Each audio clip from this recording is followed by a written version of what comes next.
Alrighty, guys. Good evening. Happy fucking Thursday. Hope you guys are having a wonderful evening so far, guys.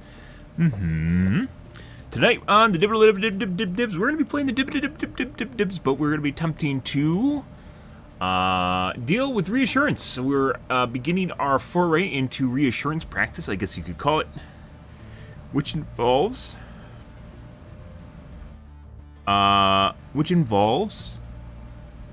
basically playing around reassurance. Looking for a way to either get completely around it or deal with the effects of reassurance in multiple ways.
What the fuck is wrong with people?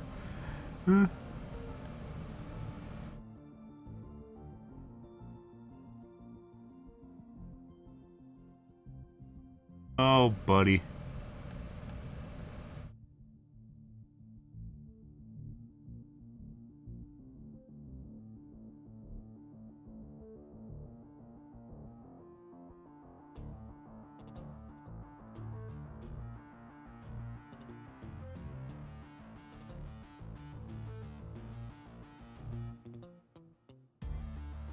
Anyways.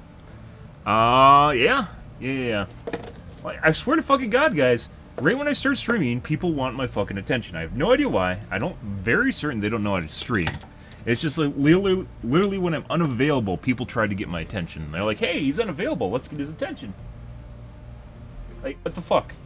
What the fuck? You can talk to me at basically any other time of the day, and when I'm not streaming. And instead you chose to talk to me when I'm streaming. Why would you do that? How would you know? I swear people are interconnected by some sort of psychic matrix, guys. We're in the beginning days of telepathy.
Oh my god. Fucking people, guys. Hilarious.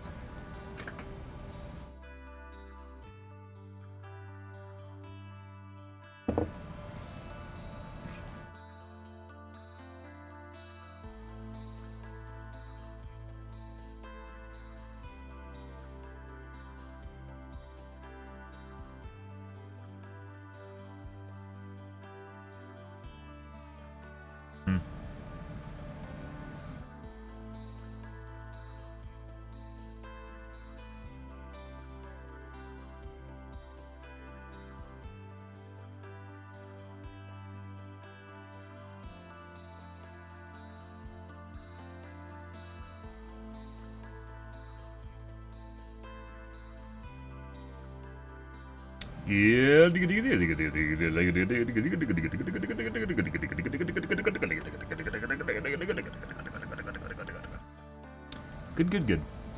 Ah, yes, so anyways, we're trying to figure out different killers to play, guys. What the fuck was that? I swear, he looked like he was just tipped on his side. We're considering different killers. Mainly, we were originally planning on Executioner, looking for primary, I guess you'd call them. Primary candidates for getting around Reassurance, Executioner being one of them. Executioner, however, cannot reliably apply poo to survivors. And as such, when they're not infected with Torment, they can't go in cages, you can't execute them, and as such, it's kind of a big deal. So we aren't done completely with Executioner, and putting aside the fact that his Mouse 2 really sucks. It's like, it almost takes maybe 2 times as long, maybe 2.5 times as long as Nemesis to use his right click, to use his Mouse 2. And as such, it makes it very, very easy for survivors to dodge his right click. And that means it's very difficult to down them with it. I mean, you can use it on window loops, you can use it on pallets if they go for like an in-between. Even then, it takes so long to warm up that by the time they're going through the pallet area to the other side of the pallet, there's potential for them to either just veer off at the beginning of the loop or veer off at the end of the loop and not get hit by your ability, which is pretty absurd. The window is insanely tight in which you can actually hit them either windows or pallets if they're actually paying attention to you. Yeah. Very difficult. Even the assured hits at pallets and windows isn't always assured. And since they don't always step in your poo, you can't always cage them, and if you can't always cage them, it doesn't bypass Reassurance, and the whole reason to run Executioner is for his cages, so yeah. Yeah.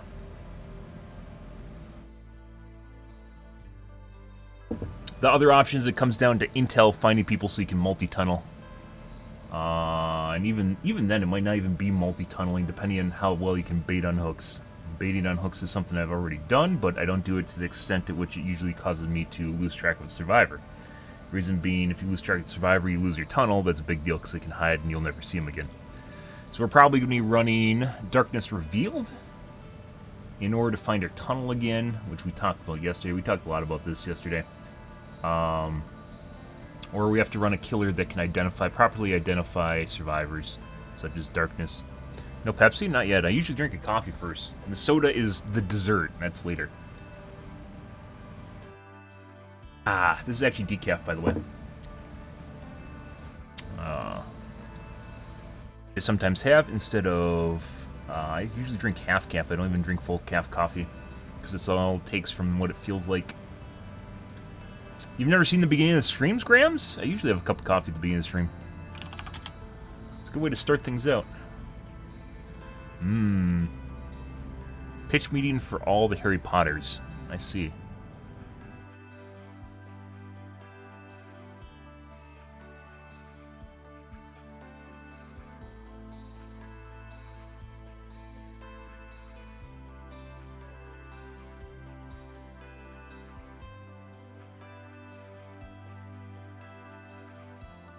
Oh my god, she's poisoning a horse with a sugar cube. Send her to jail.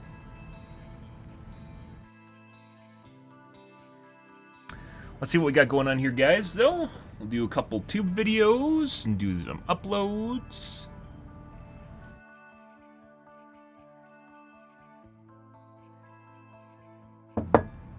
Take a peek. I think there was something that I wanted to take a look at. She-Hulk is an abomination. The MCU is dying. The MCU is dead already. Phase 4 was the death of MCU. Yeah, you're a little bit late to the party if you just realize the MCU is dying. It's not dying, it's dead. There is very, very little in Phase 4 that was worth watching. And most of it, even that, was just kind of eh.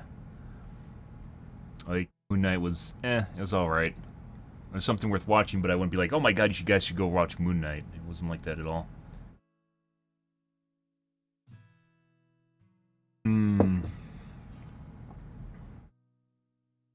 New Samsung 55-inch monitor? Well, that's not a monitor, that's like a TV. Most TVs now have a pass-through mode to make it reduce processing, so it's faster. Oh, speaking of which, we were supposed to watch the trailers. We were supposed to watch the trailers from Gamescom, I think it was.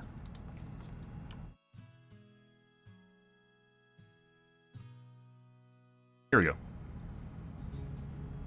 Supposed to take a look at these yesterday, and I didn't. I forgot. A lot of them.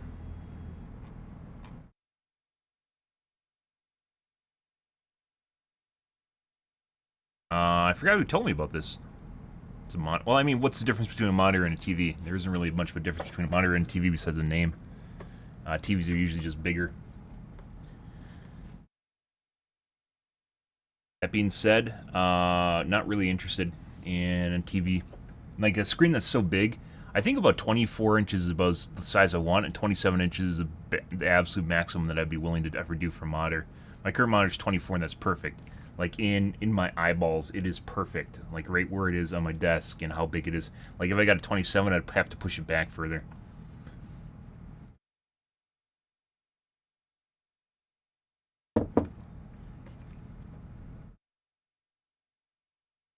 Refresh rate. I mean, you could have my TV. I have a C8.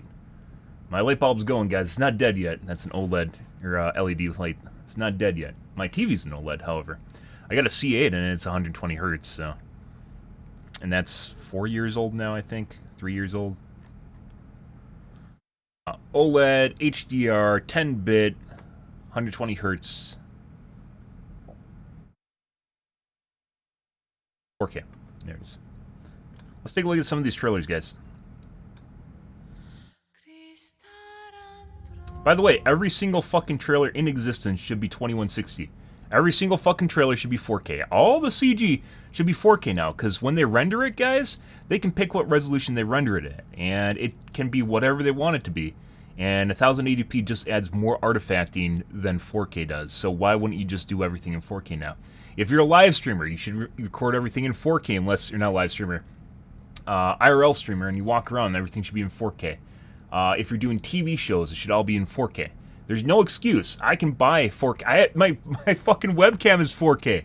It's 4K even though I run it at 1080p at 60 because my stream's 1080p and 60, right? But I have a 4K webcam. There's like literally no excuse for not doing 4K. And this is 4K at 60. Good for them. And I only have a 1080p monitor, so. Still looks better, but not as good as if I had a 4K.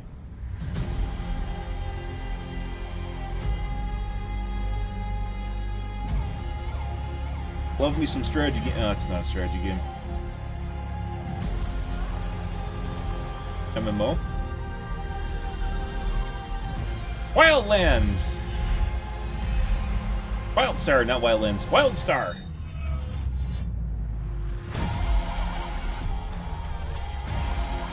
It's like a racing game of some kind. You're not.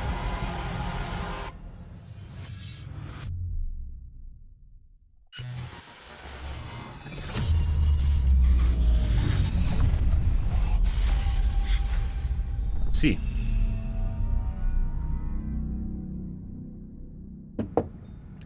Okay, so it's probably an MMO, maybe real life MMO. So something based shooting, driving, explosion, space. It's apparently open world developer. My guess is it's more in line with reality right now. MMO, so like not Modern Warfare, but like a real life MMO. If you guys remember the game, what was it? It's the game where you can go and do skiing and shit in it. It's like an open world, like, sports game. That's kind of what it feels like, where you just kind of do stuff in it. Like, maybe like,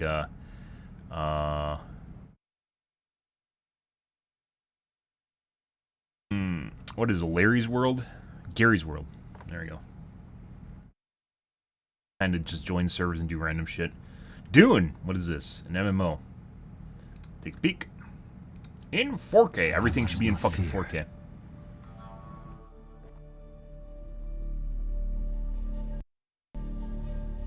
Fear is the mind killer.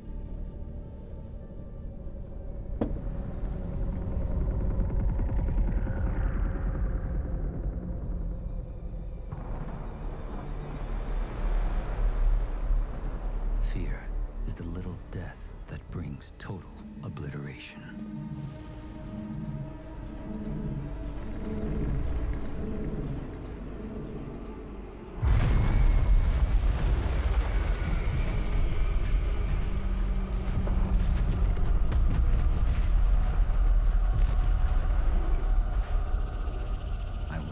is my fear. I will permit it to pass over and through me. This is what he should fucking look like. The new Dune movie? The kid looks like an emo teeny bopper. Oh my fucking god. Like, what happened to actual guys? What happened to actual guys in media games? Jesus Christ. This is why, like, I didn't like the new Dune movie was alright, but I definitely did not like who they cast as, I even forgot his name, the main character. He literally looks like a teeny emo bopper, and not like a leader, not something that people would follow around. And people realize it, by the way. People are animals. People fucking realize that shit.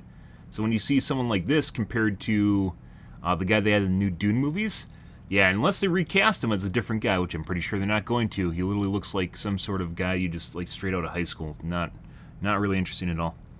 And when it has gone past, I will turn the inner eye to see its path. Where the fear is gone, there will be nothing.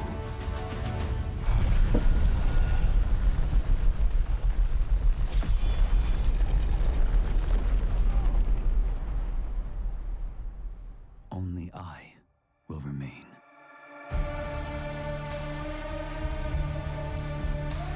Interesting. But it's an MMO, and this showed us basically absolutely nothing except for worms. Although this did look like an actual maybe something that happens in the game itself. Iteration. This might be just pre-rendered CG.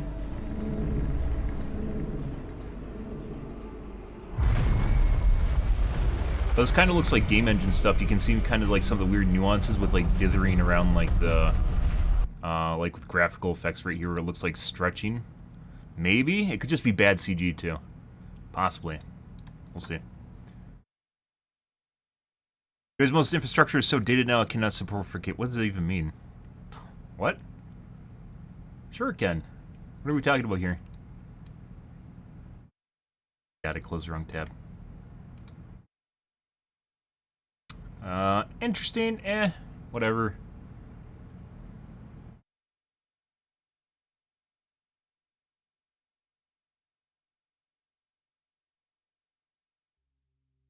Having an option available doesn't mean everyone needs to click the option. And the dark arts, the better prepared we'll be. I believe this is a Harry Potter If either MMO. of you uses dark magic, I will notify the headmaster immediately. Unforgivable curses are so named for a reason. A spell that could save your life shouldn't be unforgivable. I'm surprised they're still making Harry Potter stuff. I thought Rowling got canceled. I think they're still trying to do that. Avoid dark magic forever. What do we do now?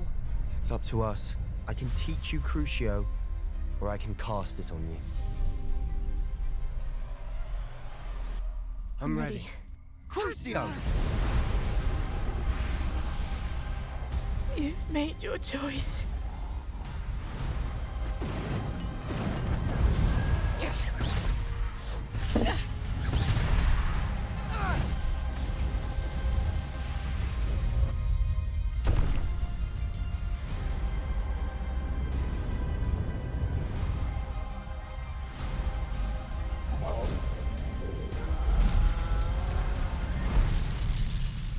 What have the two of you done?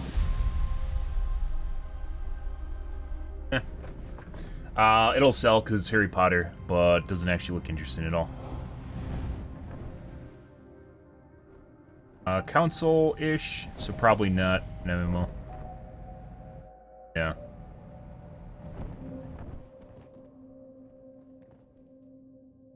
Meh. Okay, whatever.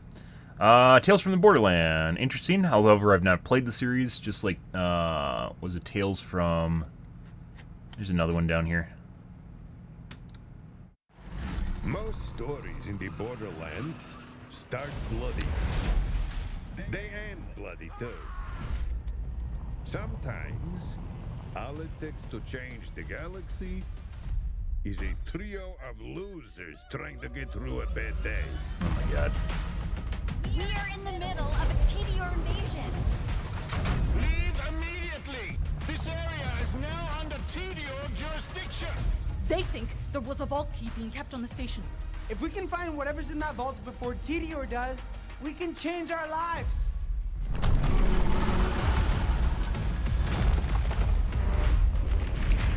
We're bad at this, like really bad. Cheats1 has many guns. Talking guns. Guns with legs. I'm gonna blast you so freaking bad! Yeah! Shut up, Richard!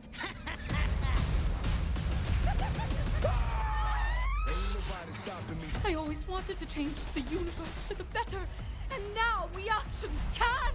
But more importantly, we'll be drowning in cash.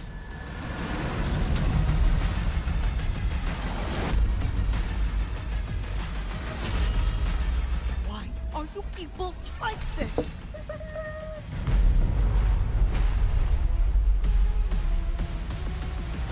If you happen to see any corpses along the way, don't worry about them. They're just, yeah, don't worry about them.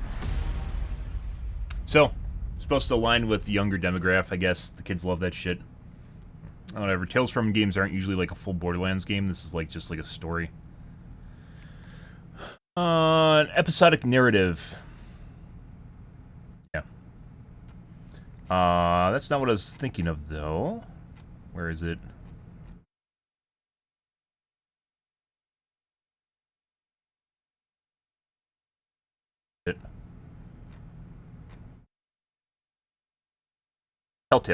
Telltale series is what I was thinking of. Those are usually episodic narrative games.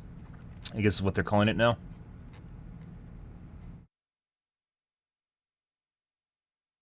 Song. Ah, industry veterans. Bethesda? This isn't Bethesda.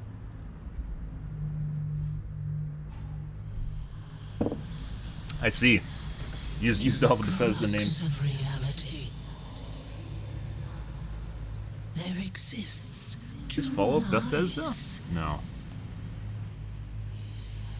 One before the shadow. And one behind the Bethesda. eye.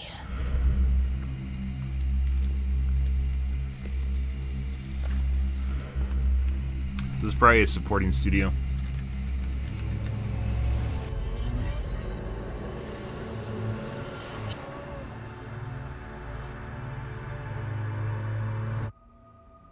Okay. So half the trailer was just words on the screen? Telling you who does it? Okay. Dead Island 2, I guess we gotta go on YouTube. Okay.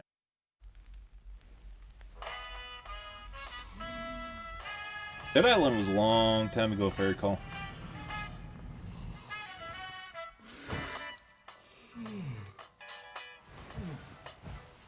Dying Light was the new one.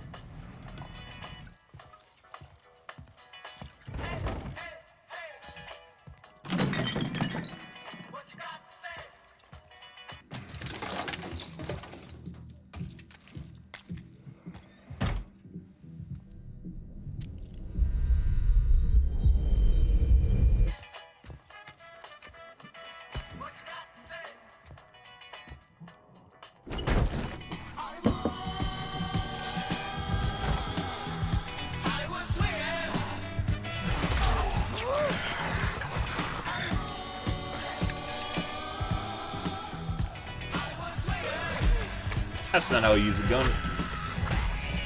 I remember not too long ago. I went to a theater and saw a gang show. I always wanted to get to a man to sing my song.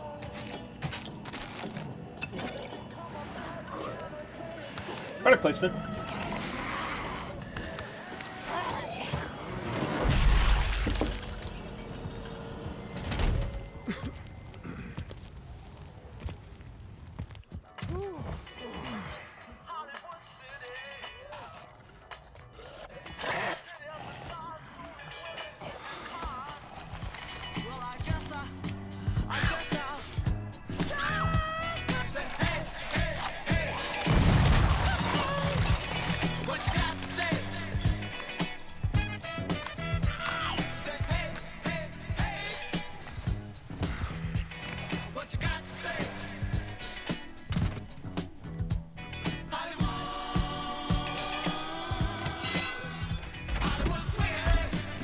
Ah, even better.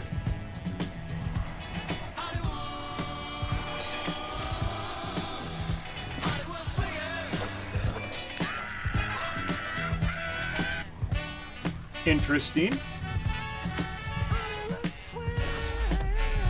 More casual or kind of comedic look on zombies instead of being ultra serious? Maybe. Depends. But that's the vibe that they're showing off here. If you guys remember, I talked about this before, but if you guys remember, there used to be a game. My friends were addicted to it back in high school. Not in high school, in one of my college years.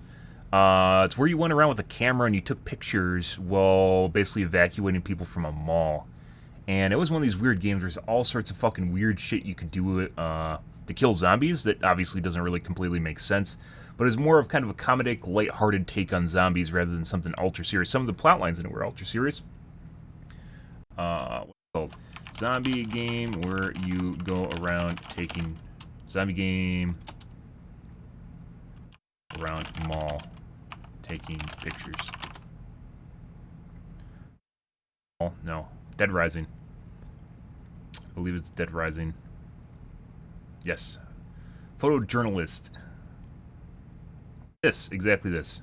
You just walk around, you kill zombies. Very kind of lighthearted, but obviously still zombies. And some of the plot lines were a little bit more serious, but in general, the theming of the game was more lighthearted, kind of like arcadey fun, rather than just being ultra fucking serious all the time.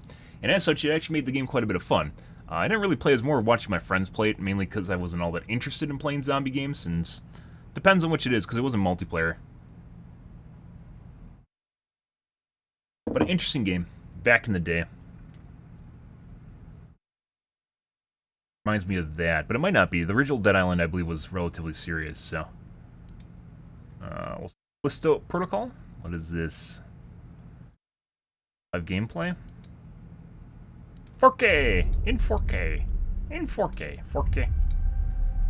For my 4K monitor, I don't have.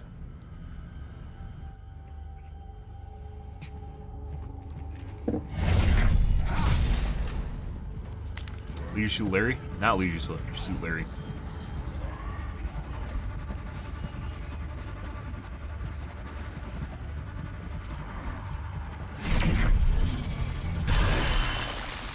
Yeah. Use environmental effects to kill things. Not quite. Orcs must die.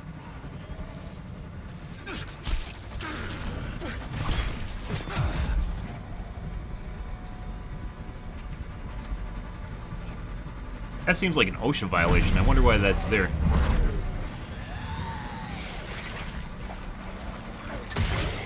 Must be a futuristic lumber mill?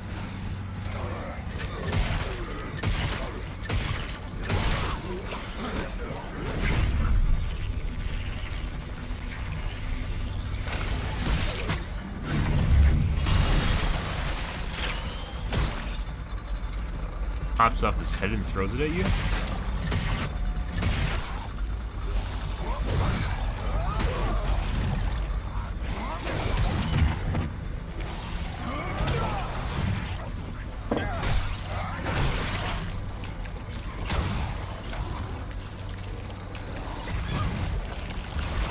Controller in. I see.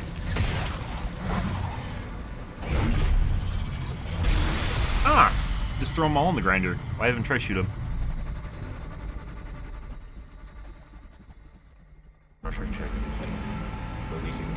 Yeah. It's kind of like zombies mixed with Dead Space.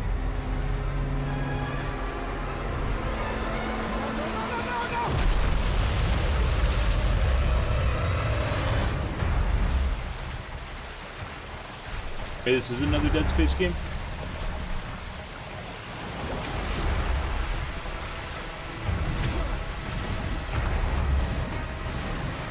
Resident Evil is more slow.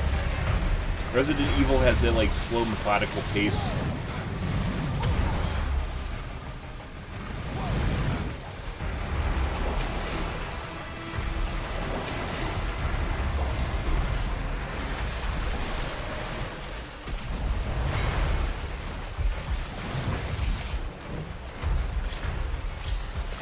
Seems as though mechanically there shouldn't be grinders in some of these spots. What's going on with this game? Who built this place?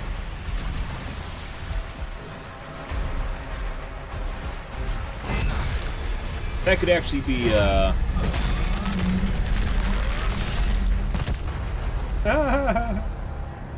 ventilation.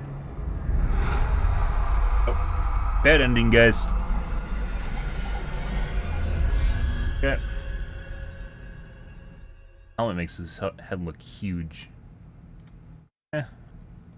Genshin Impact! Oh my god, I think we have to watch it for the memes.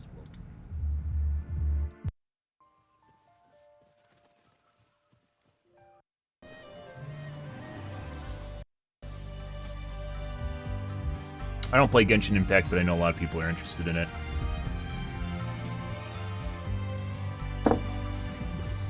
Like Animal Crossing.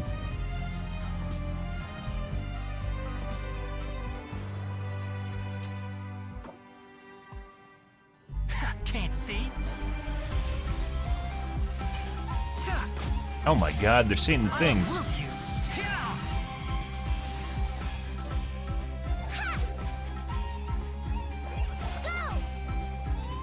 on, let's go. There's a fortune to be made. Your more is mine. Let's sweeten the deal. These are new heroes. It was big on Twitch for a while because a lot of people were sponsored by Genshin Impact. And then they just got kind of addicted to it.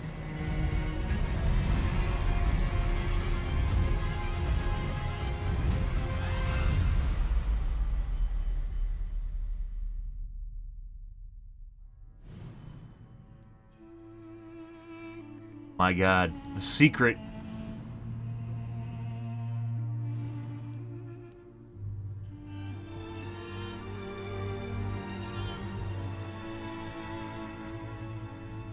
Egyptian themed? Good. Lovely. Guys, Starrell. At the story and adventure that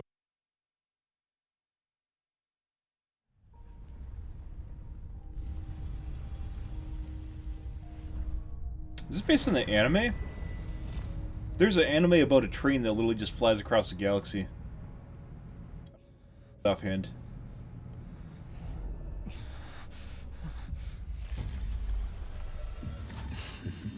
Popular in the 90s and 80s, I believe.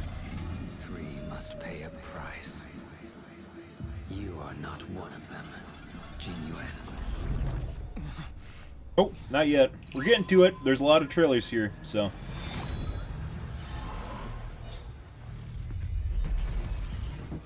You are one of them.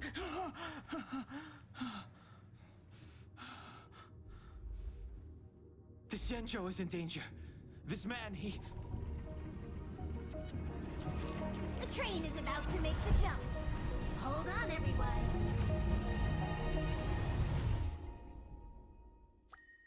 Wait.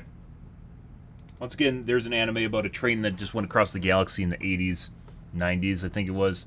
There's also one about, like a space opera, only it involved flying ships. Spaceships that look like ships that would travel on water, which is kind of weird. Kind of negates the whole purpose of sci-fi, but, you know, whatever.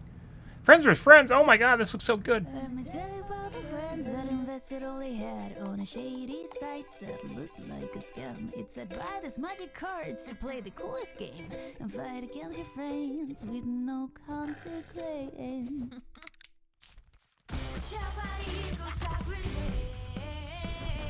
You know where to find me, this is friends versus friends. You're a titan, but I am not afraid. You will need a helmet, play friends versus friends. Friends out, get it like we're poison bullets. Here's the tower and hide your heart, get a friend. Make them have a big freaking head. Friends versus friends. Stylized ultraviolence?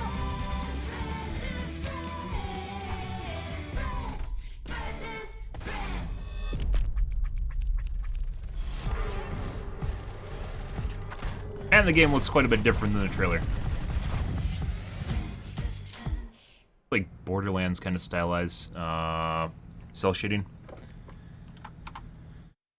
Good. Gotham Knights, it's probably targeting the younger demographic. Obviously no blood. And gore is like cartoony gore, but super gore. Just make everything a robot, it's fine, right? Gotham Knight. In-game engine contains gameplay. Gave up on anything. That's why Gotham City is still here. Batman That's game? why I'm still here. And I've known for a while. Animations now are pretty that clunky. Someday, like him, I'd have to work with you.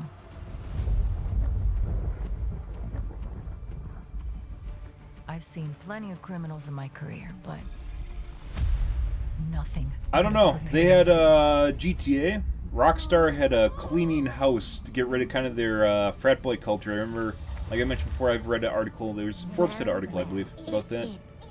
So I kind of doubt they're gonna have the same level of political incorrectness, even though that's kind of their MO. Is at her weakest.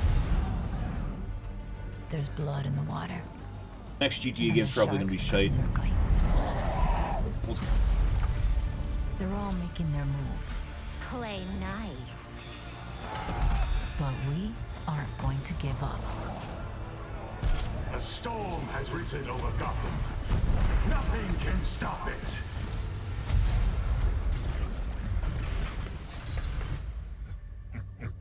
See you at the premiere. I need your help. Your skills. Your knowledge. Your adaptability.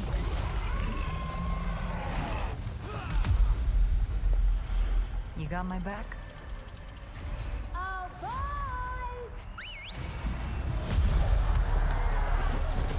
This biopic is based on a true story.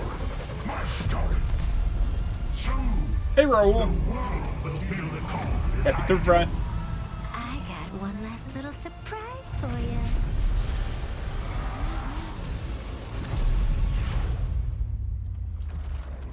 Come to watch the show, Red Hood. Nah, I'm just here to kick your ass. Where they're combining universes, guys, some of this stuff just looks completely off. Like Deadpool being in Batman.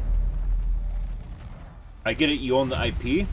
That doesn't mean they should be part of the same universe. Order now and get the 233 custom Batcycle skin. Yes. We'll see. Some of the Batman games have been pretty good, but I get it. You have the IP. Haha, you can put them both together. Where wins meet, but they don't do that in like any of the comic books, do they? Where wins meet. Sick of superpowers? I'm not, but most comic book series, movies, and TV perpetuate politics. It's all about shoving politics down your throat over and over and over again. That either side, doesn't matter if you're left or right, but constantly just sitting through a 3-hour fucking marathon of getting lectured is not my idea of fun. It's not enjoyable. Basically what comic book movies and TV series are all about now.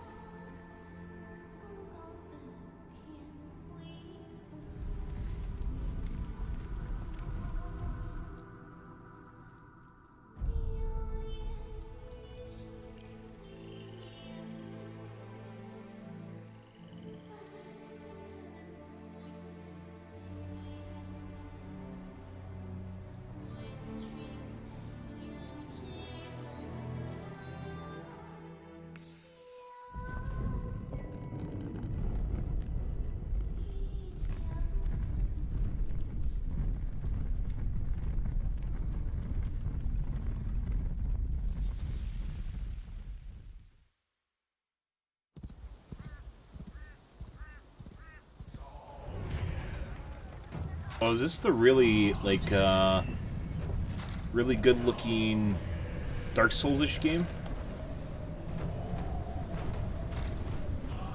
Japanese-based, lore-based.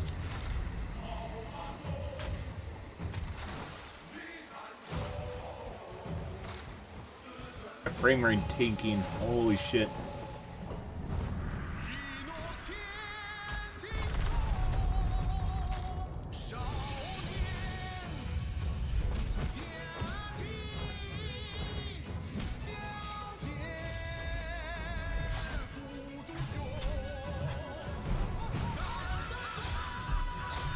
Lots of blurring.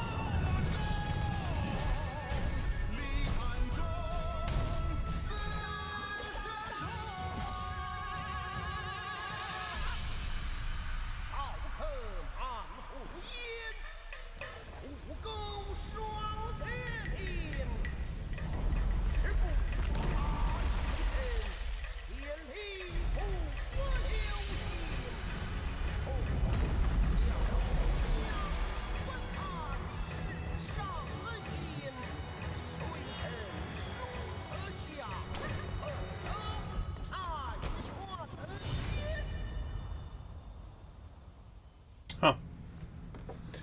Very atmospheric. Lots of blurring.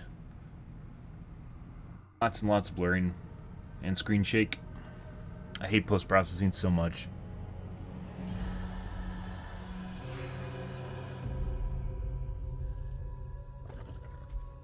The Hojima game? Is that what's going on here? Just random?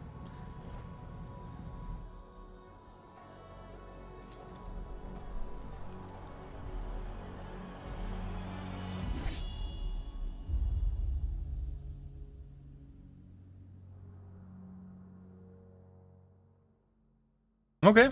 Interesting. Where winds meet. Again, so much new.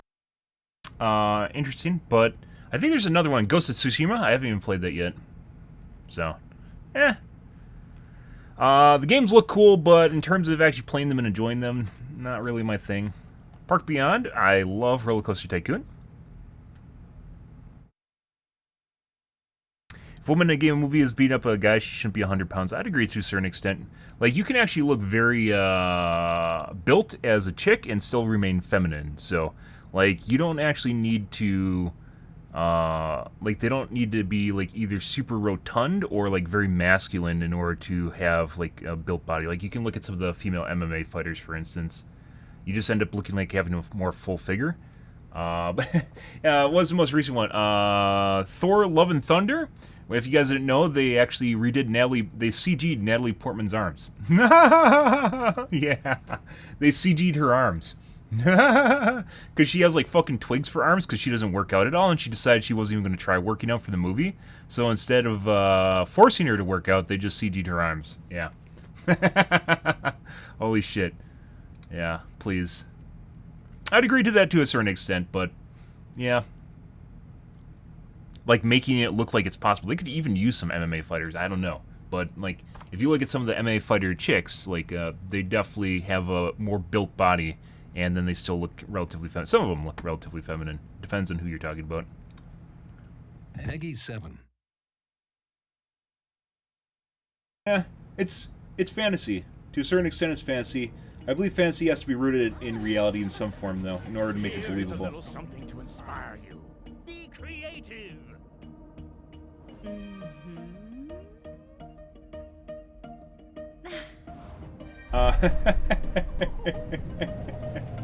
Reassurance. Where survivors no longer think they actually have to loop and attempt to escape the killer, and rather it's just all about winning because of a perk.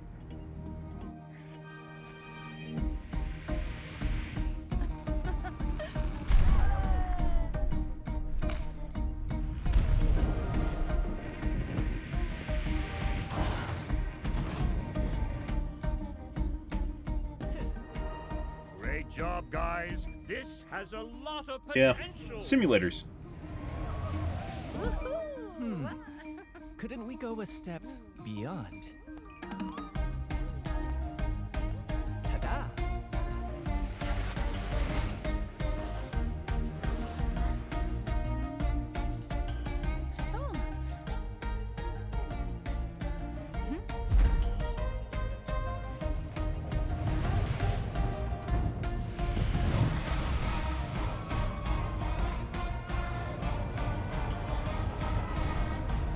So, like, with a lot of these games, guys, it doesn't matter how flashy they make things look. As we saw with Jurassic Park, the game, I forgot what the name of the game was, Jurassic World or whatever it was, the video game where you make a dinosaur park. It doesn't matter how flashy they make it look or how nice the graphics look if they don't get down the basis of the game itself and make it fun. Like SimCity is fun. Cities XL is fun. 2 Point Hospital, to a certain extent, is fun. And then you get like Colony Builders. RimWorld is fun, even though it's terrifying at times. RimWorld is fun. Oxygen Not Included is fun. At the base, even putting aside the artistic style, and once you get past that, you know, then it really doesn't matter what they put on top of it. In this case, they try to make this theme park look like it's completely over the top, and it's going to be more fun, right? But in fact, like, the base building itself might not be enjoyable, and if the base building isn't fun, the simulation's not fun, then it's just going to be like, whatever. Yeah. 2 Point Campus. Yeah, 2 Point Campus was a reskin of 2 Point Hospital, which is why I didn't buy it, but if you're into the expansion, I guess it's basically a DLC. If you're into the expansion for 2 Point Hospital, then, yeah. I played the shit out of 2 Point Hospital. I did all the expansions. I did the base game, 3-starred everything, and on stream. And then we played the DLC, but the DLC got long in the tooth. They kept reiterating the same thing, where they just added disease and added a new machine for it, and that's it. And you just build a new room with the machine in it.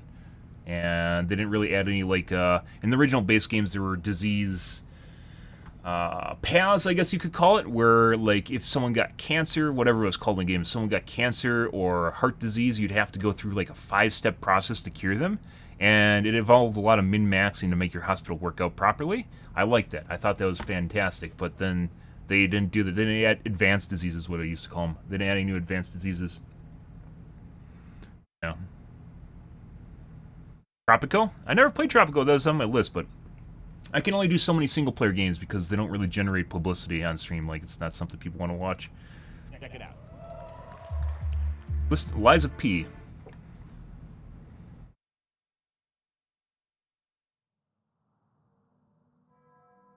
Can you hear me? You'll never make it, so you might as well tell us. I'm not telling you. You can suck my dick. Taking it to the grave. People are generally, like, even in terms of streaming, guys, when it comes to, like, Dead by Daylight, people are generally behind me from anywhere from a year to a decade, so I'm not too worried about that. Some games have grasped at it, like, the game I want to make. Some games have grasped at it, like, what's the name of the fucking indie game? It's not really an indie game anymore. That was never, they never completely released it, but it was crowdfunded and got to the point of, basically it's in a perpetual beta. Star Citizen. Basically like Star Citizen, but not really. There's a lot of elements in there that they just missed out, and then the core gameplay is just garbage, so, like, it's not fun to play, which is why people don't play it, putting aside all the bugs and bullshit in it. Like, World of Warcraft was not innovative in and of itself by being an MMO. It was about combining elements from all the other MMOs in existence to make a perfect blend. But you can change that. It depends on the choice you make. Truth or lie.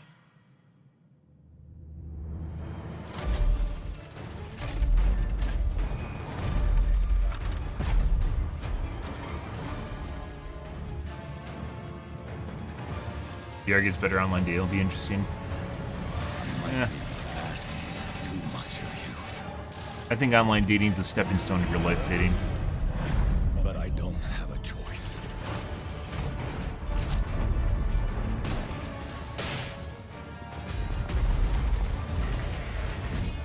And a supporting element. This kind of feels like BioShock.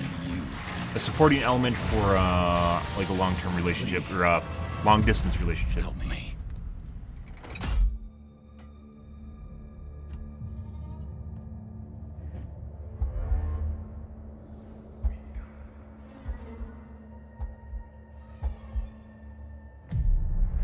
Finally, we meet, son. The stage is set. The light shines brightest in the darkest of times. All right, buddy, I'm here for you. Don't worry. BioShock mixed with some Souls-like gameplay? No gameplay elements? Huey kind of looks like poop.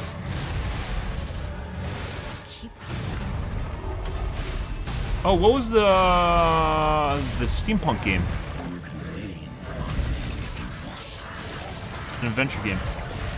RPG.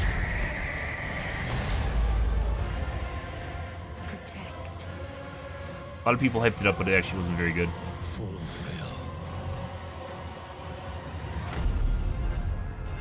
I actually thought about it's actually not. It's not an OnlyFans VR. It's not VR itself. It is AI.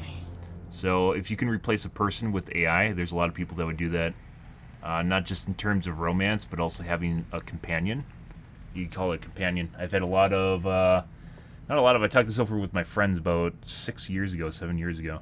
But it's something you'd find basically in Japan, or something that Japanese would make. Basically, AI that functions as a significant other. Yeah, for all the lonely geeks in the world, because there's a lot of them. And there's, putting aside geeks, there's a lot of people that just are, they don't date anymore because they don't want to put up with the bullshit of other people. Or they're too idealistic and they want their partner to be this perfect other in which they can't be. Yeah, well, I mean, you don't need to have a robot to do that. So a lot of fusions you can make between VR and real life, in which you can use VR to augment real life and vice versa. Not specifically to be a fuck robot, but rather to have a companion.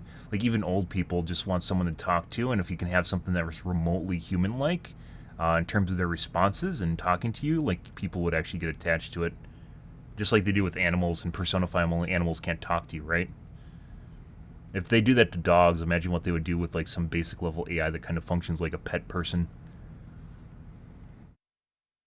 Interesting game. This is... What's the steampunk game? Steampunk adventure game. Dishonored. There it is. Not very good. Dishonored was very hyped up, and I didn't think it was really that good in terms of, like, the plot wasn't really that great. We played through it on stream. I was pretty disappointed. We didn't play the DLC either. It just wasn't good. Phantom Hellcat. That's our prisoners? Sure. But they enjoy their life and they're not human, so they can be prisoners.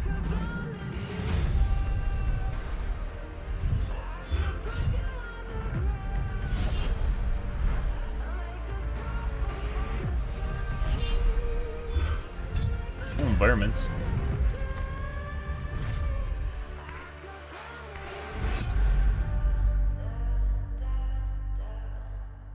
Tell you anything about the game. They can only pay for a minute. Goat Simulator.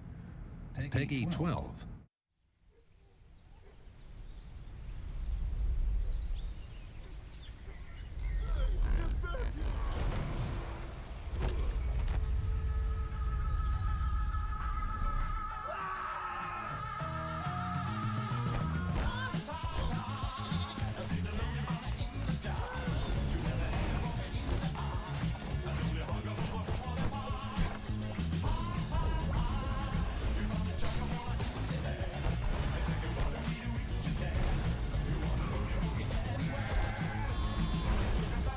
This is what happens when people get a lot of money for something that actually isn't really that great of an idea.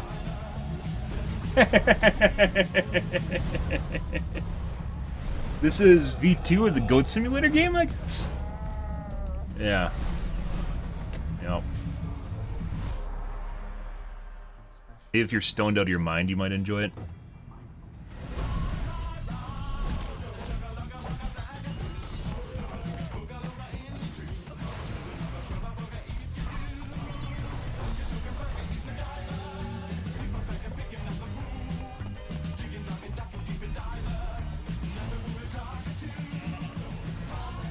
Kids will love it on Twitch. I can imagine seeing a lot of streamers play this and then giggling out of their mind. Remember when a bunch of people were addicted, what is it called, Mount Your Friends? Yeah, remember when a bunch of people were addicted to that shit, mainly because it's just crass and something you don't normally see and just giggly, and then it's like literally a game you can play for like 20 minutes maybe before you're bored of it, because it just basically rotates around a singular theme, which actually isn't really all that great, which is just touch your friend in inappropriate places and then giggle about it.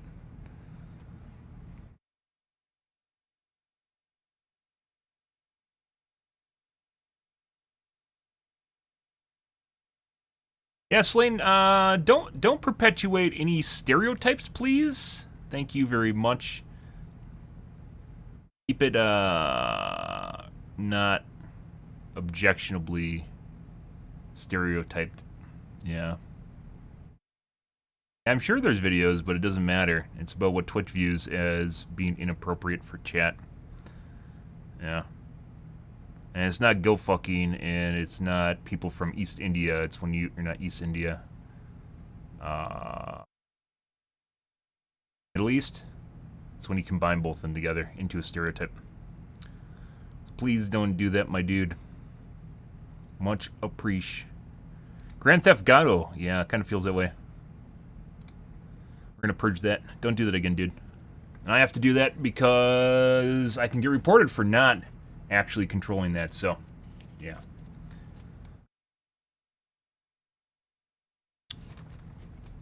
Regardless of what happens in real life. G2G Grand Theft Auto, I could believe that. It might even be a fun game. I could see a lot of streamers playing this though. It's like one of those weird fucking silly things that people think is a lot funnier than it actually is when they put it into context. But it looks good off the bat. Return to Monkey Island. Hello, friends. It's your old pal Stan, coming to you through the magic of marketing to let you know that your search for quality entertainment is about to bear fruit. But I wouldn't be doing my job if I just dropped the details on you without a little build-up. I want you to see the kind of fine dining establishments you'll be visiting, like this one. Get lost. And if escapism is your cup of flavor, you can't do much better than this exotic and extremely remote island. Stay back! How did you find me? Return to Monkey Island launches September 19th, which happens to be... That's a tough sell when your game's super low budget and honestly doesn't look all that interesting or fun. You can order it right now, before it's even out. Like, there's people that like these sort of games, but I'm not one of them. A pre-order. As a bonus, I'm ready to unload this shipment of beautiful horse armor to anyone who pre-orders Return to Monkey Island. It'll look fantastic in your inventory. Oi, you missed a spot. I've got to go now. I've got a lot of irons and a lot of fires. You know how it is. But I'll be back to steal every scene I'm in Return to Monkey Island. I'll see you there. All pre-order customers will receive the exclusive horse armor item in their inventory, please. Okay. Good. Killer Clowns, we watched that one yesterday. We'll see how it goes. High on Life. Rick and Morty's new trailer on High on Life, the Rick and Morty creators' first-person shooter where guns and other weapons talk. Okay. Gotta be the right price. Sure.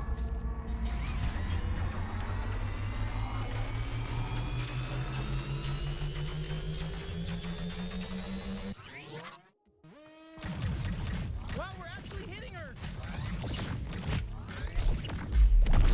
Holy crap! That was cool!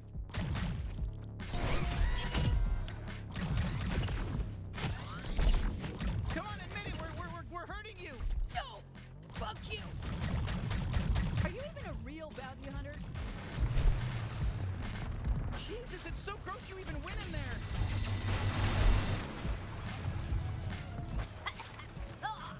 Sludge tastes like shit! Yeah, so stop diving into it! Shit, she's filling the place with sludge! Stay in the air! Better not fall in! Hey, I'm still here. You can still use me if you want. I think it's supposed to look like you're jerking off the gun when you reload it. Well, I'm mostly all about stabbing and tethering, but I can also deflect attacks. I'll slice in the fucking... So, narrative first-person shooter adventure? Fucking, I'll rip their limbs, I'll fucking do everything. Oh, I'm gonna fucking cut right into them. I'll cut their fucking asshole off and eat it. You know, this sludge matches your toxic personality. Fuck off! That wasn't even a good one. Surprise! Flashback! Not a baby game, humor game. It's not, I don't think this is intended to be super serious at all. As you can tell based on the gun that talks and makes jokes. What kind of involves it? You know how Portal is like a action puzzle game, right? This is like a comedy first-person shooter, which is kind of something that generally doesn't go hand in hand together, right? Wow, we're having our first real boss fight together.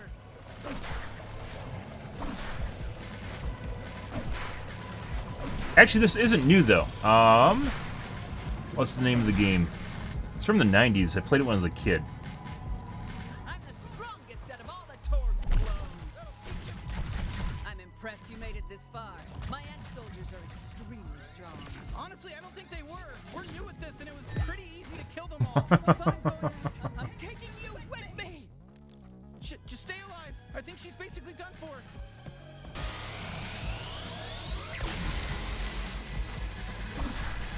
Photosensitive seizure warning, by the way.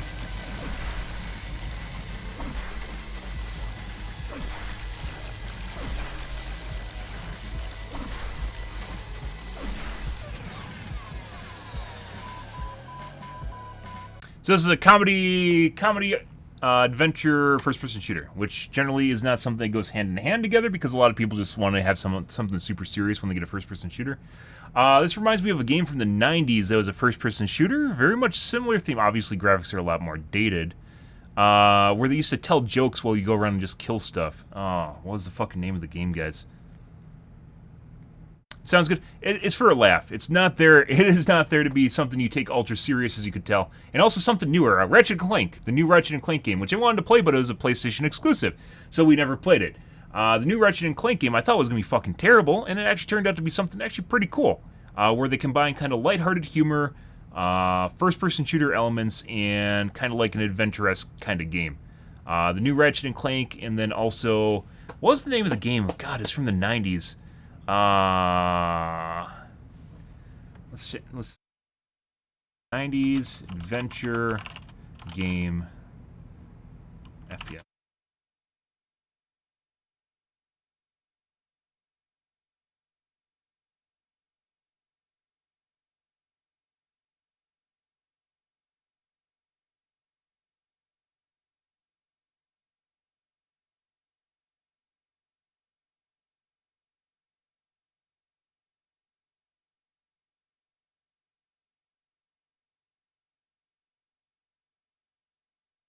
It's like right at the end of the 90s. Sierra Entertainment. I remember Sierra. And speaking of simulators, Pharaoh, I think it was. Pretty cool simulator game, especially for the time. Oh shit. Enjoyed that.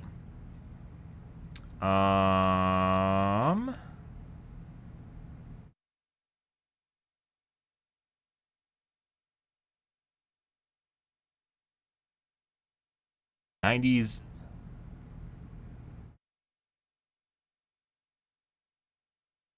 Adventure game 90s.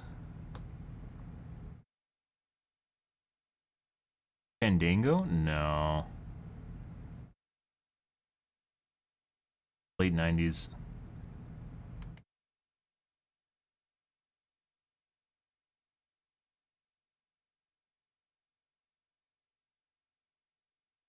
I don't think I'm gonna... Leisure Suit Larry. Oh. I thought I saw boobies.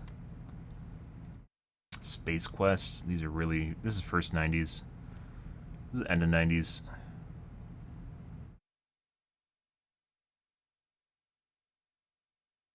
They just made a remake of it, too. I'm pretty sure.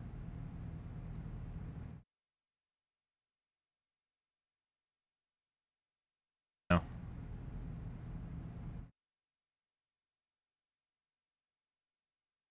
I want to know the name! I need to! Oh, excuse me, guys. No.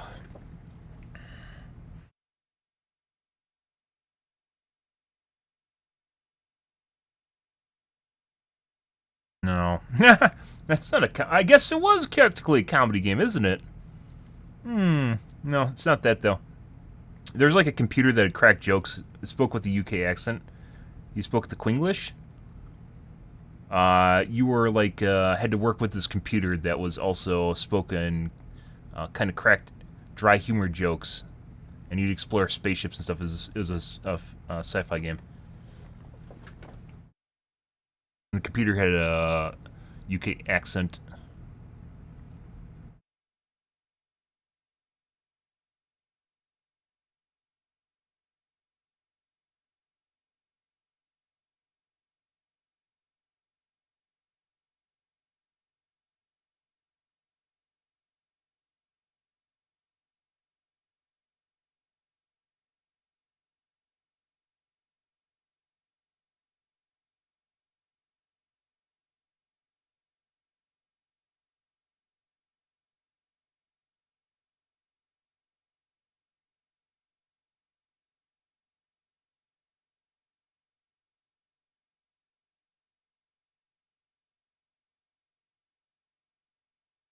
I thought it was hilarious.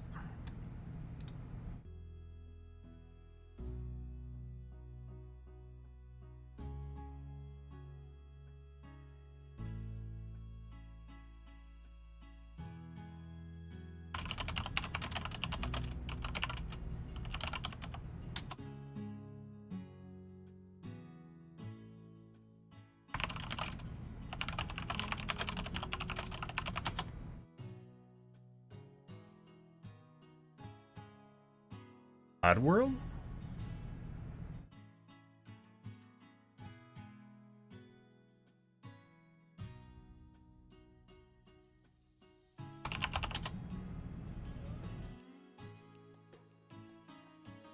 Seven.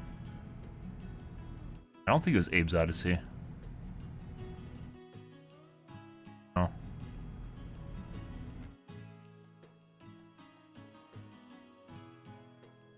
No, this isn't it.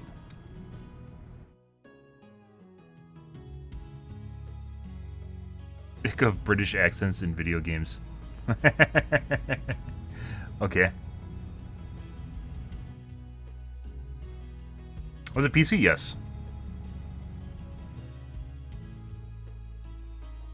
Children, gender, and video games. That sounds great.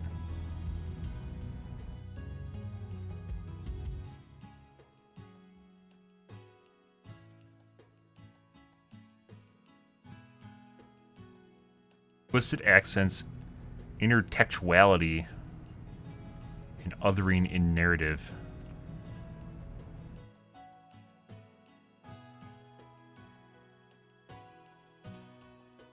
I don't think I'm gonna find it.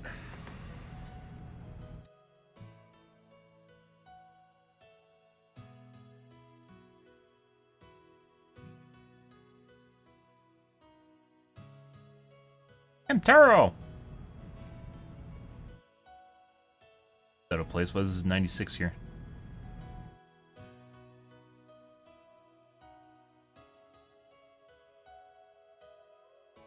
Pretty sure they made a remake of it relatively recently.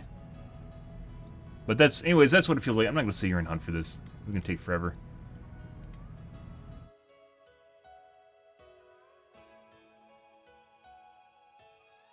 Teleporting between lockers cheat? What? Survivors can teleport between lockers now? Oh, is it using fucking Dredge's netcode? It uses Dredge's code? Holy shit. Yeah. Yeah, it probably uses Dredge's code. Yeah, I mean, that, just thinking about that immediately just makes it seem very, very possible. I haven't seen that yet. Then again, I've seen some people that look like they went to a locker and then they weren't there, so. Also, open chest, remote chest has been a thing for a while. First time I've heard of locker teleports, so.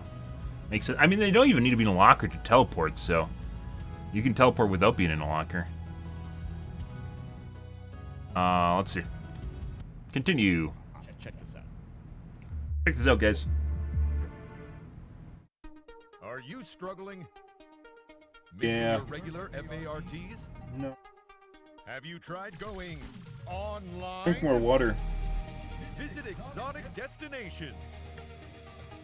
Move your dreams, whoever you are. Apply today. No skills? No worries. Everybody's welcome. You're hired. Open a door of new opportunities. Oh, this is, I've seen this game before. Or two. This is just another remake of it. Where you go through and you move shit. Ah, moving out 2. That would be the second one, right? Yeah. Lords of the Fallen. Because you're talking about this?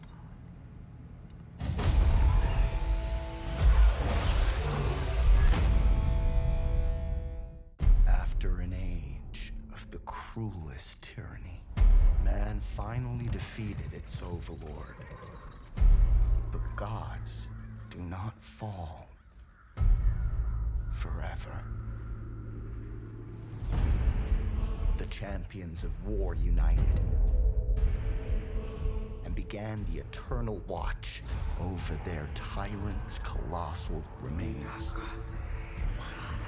For some forces, even death cannot end. But now, eons later, the fallen god's influence pervades the world again, corrupting even sworn enemies. To join his accursed lords of the fallen and damn humanity to a new age of devastation. Though from these darkest days, new heroes arise. To defy the gods, one must embrace the darkness. And so lies our only hope. Please don't be a Souls game.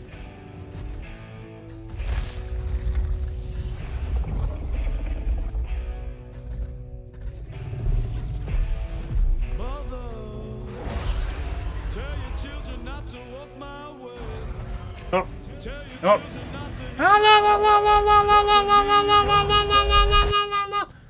I don't think I can play this for you guys, because I'm pretty sure that is a DMCA-able song right there. Yeah.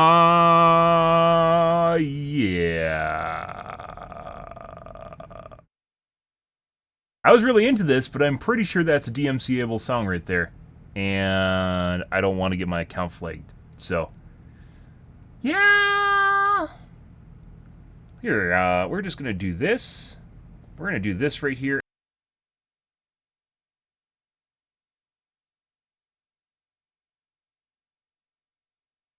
Yeah. I think I caught it in time, though.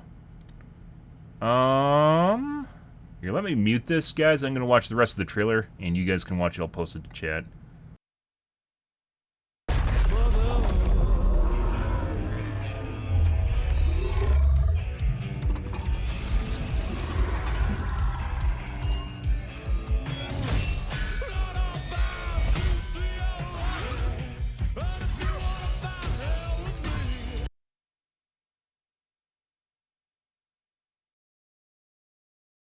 Oh my fucking god. This is what you do to me, guys. I moved the wrong one.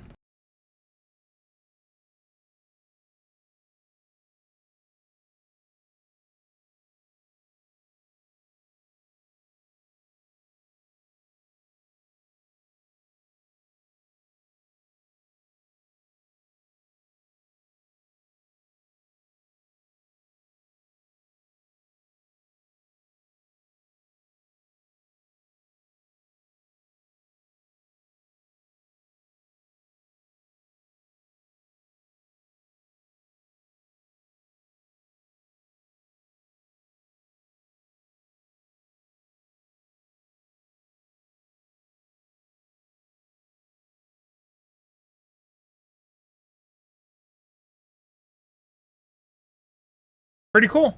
I hope this is not, I muted the wrong one, by the way. I hope this isn't a Souls game. I'm honest, frankly tired of Souls games. You can do other RPGs besides fucking Souls games at this point in time. I know all the kids are interested in Souls games and everyone's trying to Me Too Souls games, but you don't need to make a Souls games. You really don't. There's plenty of fantasy games in which it's not a Souls game. I'm pretty sure that's AC/DC, right?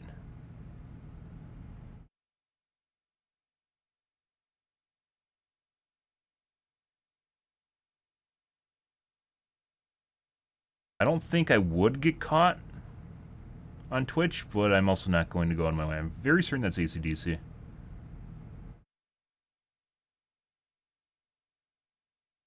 They had enough time to make a much better Souls-like than the first one. So this is a Souls game?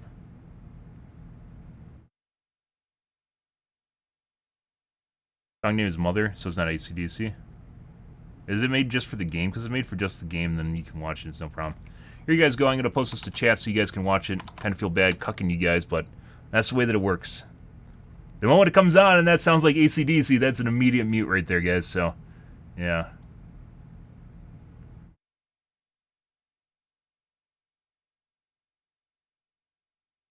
Yeah, okay. Did you just, what was it called? Shazam it? Lords of the Fallen. Is this a Souls game? I mean, it could very well be a Souls game, but Hexwork. That's their first game. Publisher CI Games.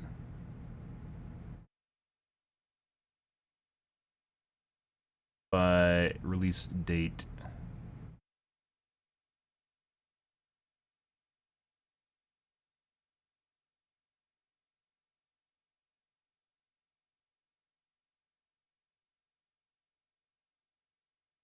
Looks independent, so it might not be a Souls game. The atmosphere's phenomenal, by the way.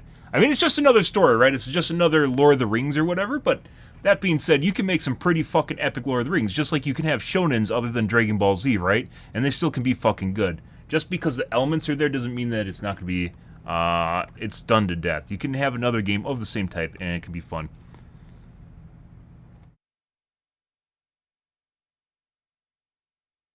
Hit song, yeah. Good. Well, hopefully I survive. It's fucking hilarious, by the way, where you can get DMCA'd for trailers. That's fucking absurd. Where you're watching promotional material and you're promoting the video, but this is the best form of promotion where a social entity is talking about your material. This is the best case scenario, and people still get DMCA'd for this shit, but yeah, hypocrisy at its fucking finest, guys. Still pretty cool. I do like the theming of that. Kind of reminds me, kind of like not Lord of the Rings, but also like World of Warcraft. Like has like kind of like a Frozen Throne feel to it. I think it was the blue on the lantern. Okay, Stranded. Peggy 18. Peggy. God damn it, Peggy.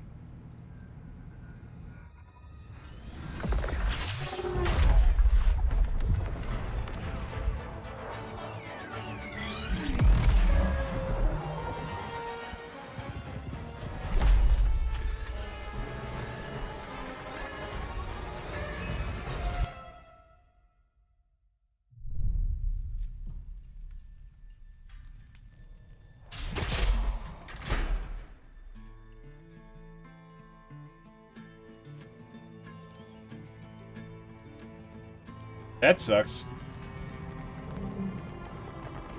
Shit.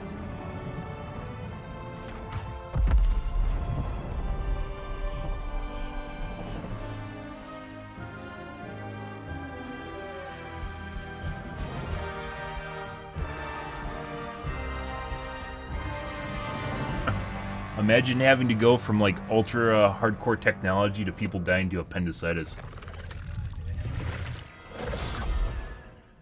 That'd suck. Some people are all for like going and living in a cabin in the middle of the woods, but I actually like technology. I like living in life, even though it's hectic. I like reality. Interesting. Survival game, Planet Survival game, Planet Survival Simulator.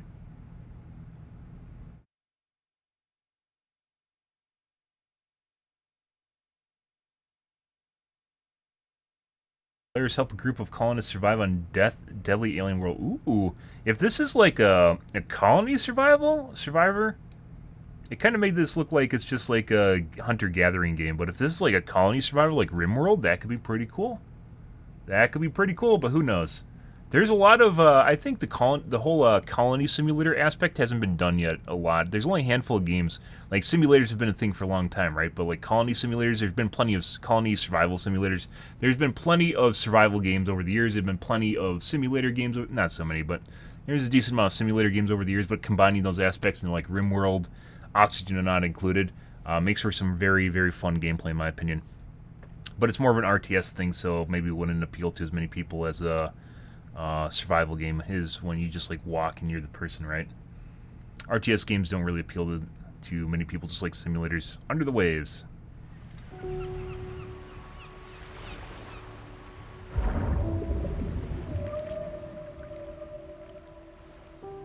We leave so many things behind us. Objects. Yes, memories. Mistakes.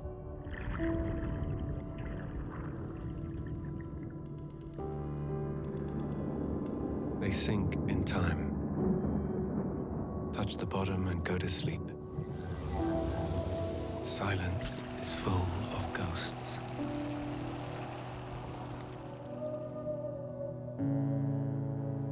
And here, voices can only come from the deep. Nautica? Deep under the waves.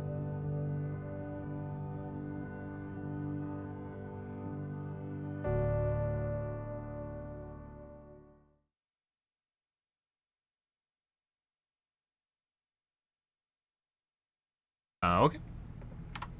By the way, Subnautica released a long time ago, but has had so many expansions. I still haven't played it, by the way. And occasionally I'll watch people play it, but like I have to stop because it actually looks like something I want to play, and I still haven't played it. It's had a bajillion expansions and improvements on the storyline over the years. Insane. No plan on playing Sonic, but we can watch someone go fast. Kids love this shit.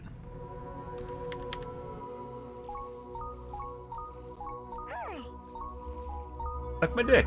Ah, 3 glory holes. Beautiful. Oh. Submit. Your reckless actions endanger the world. Ah. Goes too fast. You Dr. Robotic? Goes too fast, guys. He's gonna rewind time. Time police are coming for him.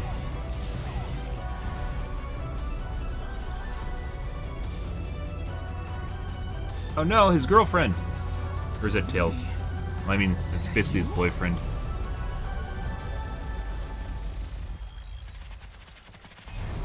Ah, the ninja run.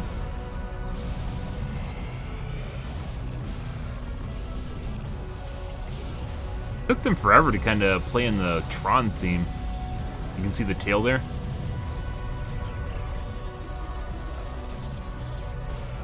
You cannot run forever. Leave. Immediately.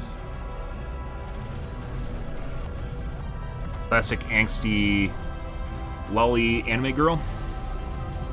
It is. Definitely got the graphics down. But then it all goes back to basically Sonic being a game where you just bounce back and forth between shit and just hold the W key. So. Might be something interested if you're into Sonic. Atlas Fallen, what are you?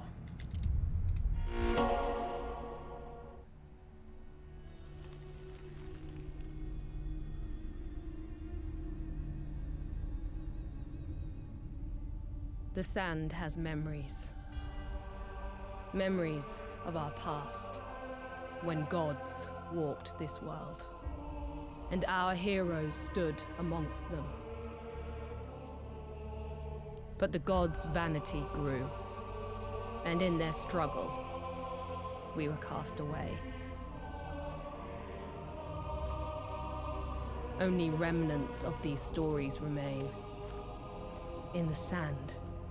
Good booty shot. In the ruins of this shattered, broken world.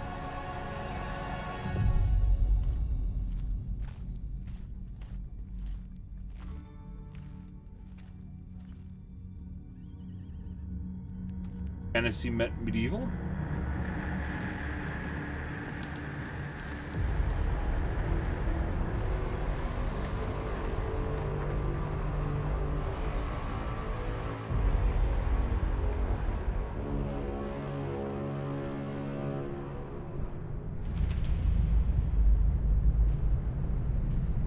Worms?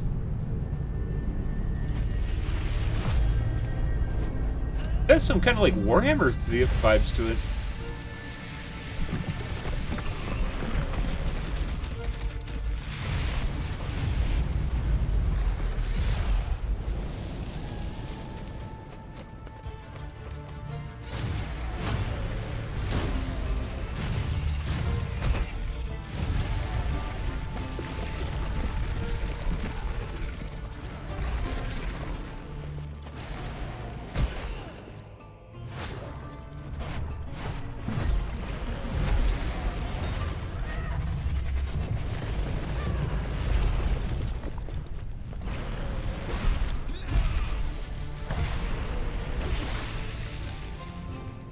Even in ruins, we endure. We won't let go. The problem with the bridge was the main support wasn't actually touching the ground in the first place. Oh!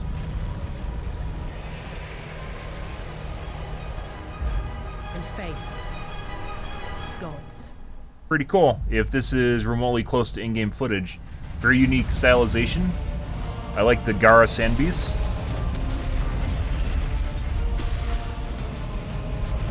A lot of really cool things you can do with particle emitters that people haven't done yet. What are they called? Physics emitters? No, there's a specific name for the physics effect. Not just particle emitters. Voxels? Not voxels. Cool stuff, but this is probably an action-adventure game, I guess. Semi-open world, full of ancient mysteries and threats. So maybe like Skyrim? Lots of sand gliding.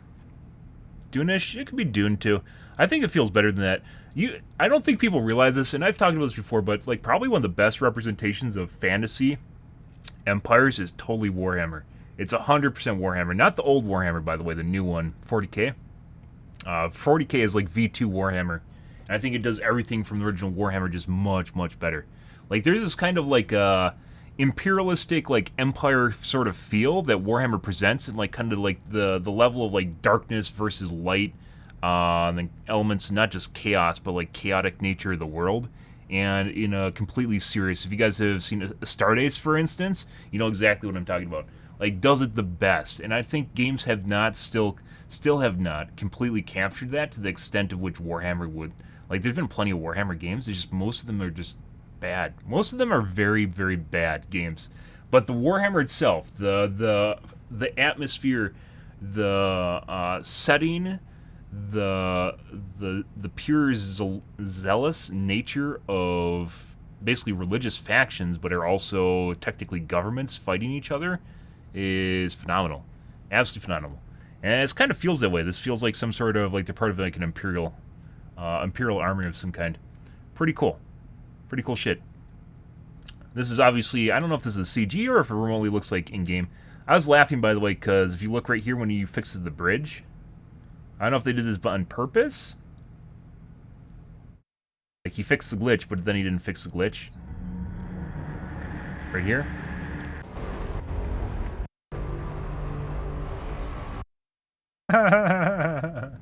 Yeah, a little bit of an engineering thing going on here. And then it falls apart again. Surprise. Maybe it was a temporary fix. Cool. Is this a PlayStation exclusive? No, PlayStation and Windows. It might be good. If it's good, then we'll take a peek at it. That's actually really cool.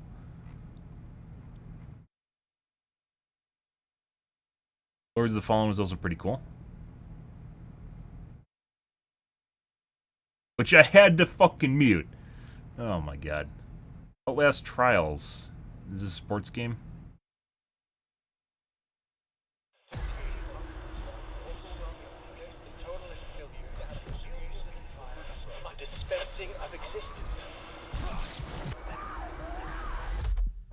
Oh, not a sports game. To create constant pressure, absolute failure control. But we got fucking laws around here. Game.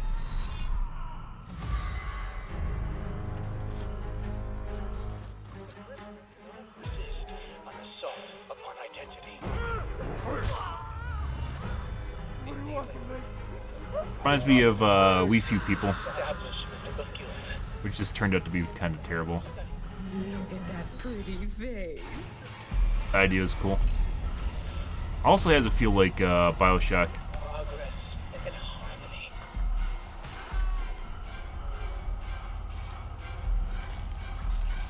It's been a while since we had a Bioshock game, hasn't it? Subjugation of perception. Guard. Chemical encouragement. Doctrine over person. Gameplay itself kind of looks eh. It looks super clunky. Final confession. Elaborate Lots of gore. for an even greater emphasis upon the experience of personal rebirth.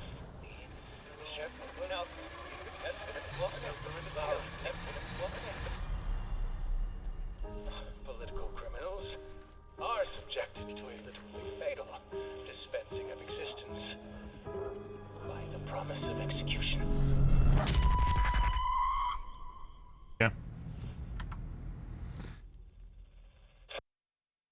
Good. So Outlast was a game. Game series? I never played Outlast.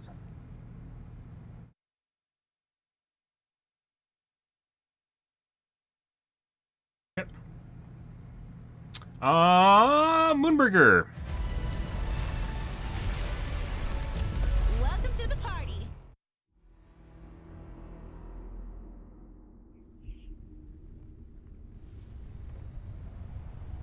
Ah. Let us keep this civilized. Welcome to the party.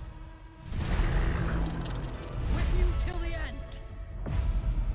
Turn-based game, like XCOM. Heels up. Stay alive.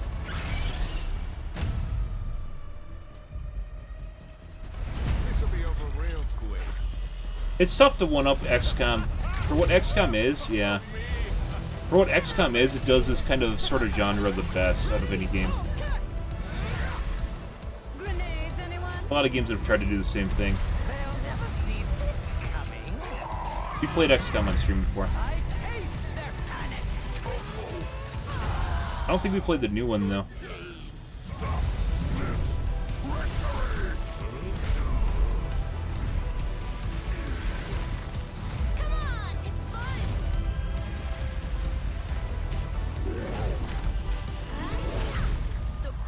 Yeah, this looks too much like a tabletop. Like, they do the tabletop thing kind of to set it apart, or, because it's kind of the what the game's taking after, right? But then they didn't really animate it enough, in my opinion. It makes it cheaper when you just have less animations, right? XCOM totally does this better. Boys from XCOM are making an XCOM game, but it's in the Marvel Universe. They could do. Did they do one in the Warhammer universe? Thinking about that now. Actually, I think there was a Warhammer game that was like that, but was not the XCOM studio. Yeah. Homeworld 3. I love Homeworld. 4X game, guys. Old fucking 4X game. But that is nostalgia talking. Is it going to be good? Sins of basically, the new version of Homeworld was Sins of a Solar Empire, by the way. And Sins of the Solar Empire, I think, was fucking fantastic. I played it on stream a couple times, but honestly, like, it's not something people want to watch, just like Civilization. It's fun to watch, or it's fun to play, but as, like, people watching, it's like, there's... Civilization is still played a lot, by the way. It's one of the top played games on Steam, but people don't watch it at all on Twitch, because it's not really all that interesting to watch.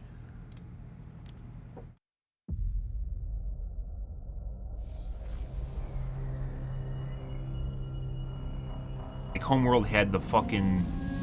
It was a simple perimeter scale scan. done. Escorting resources. Scale down. But we were ambushed by Kalan raiders. The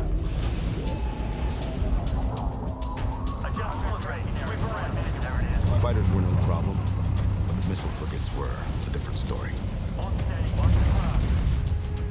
Command got clever. One wing used cover to keep themselves safe on approach.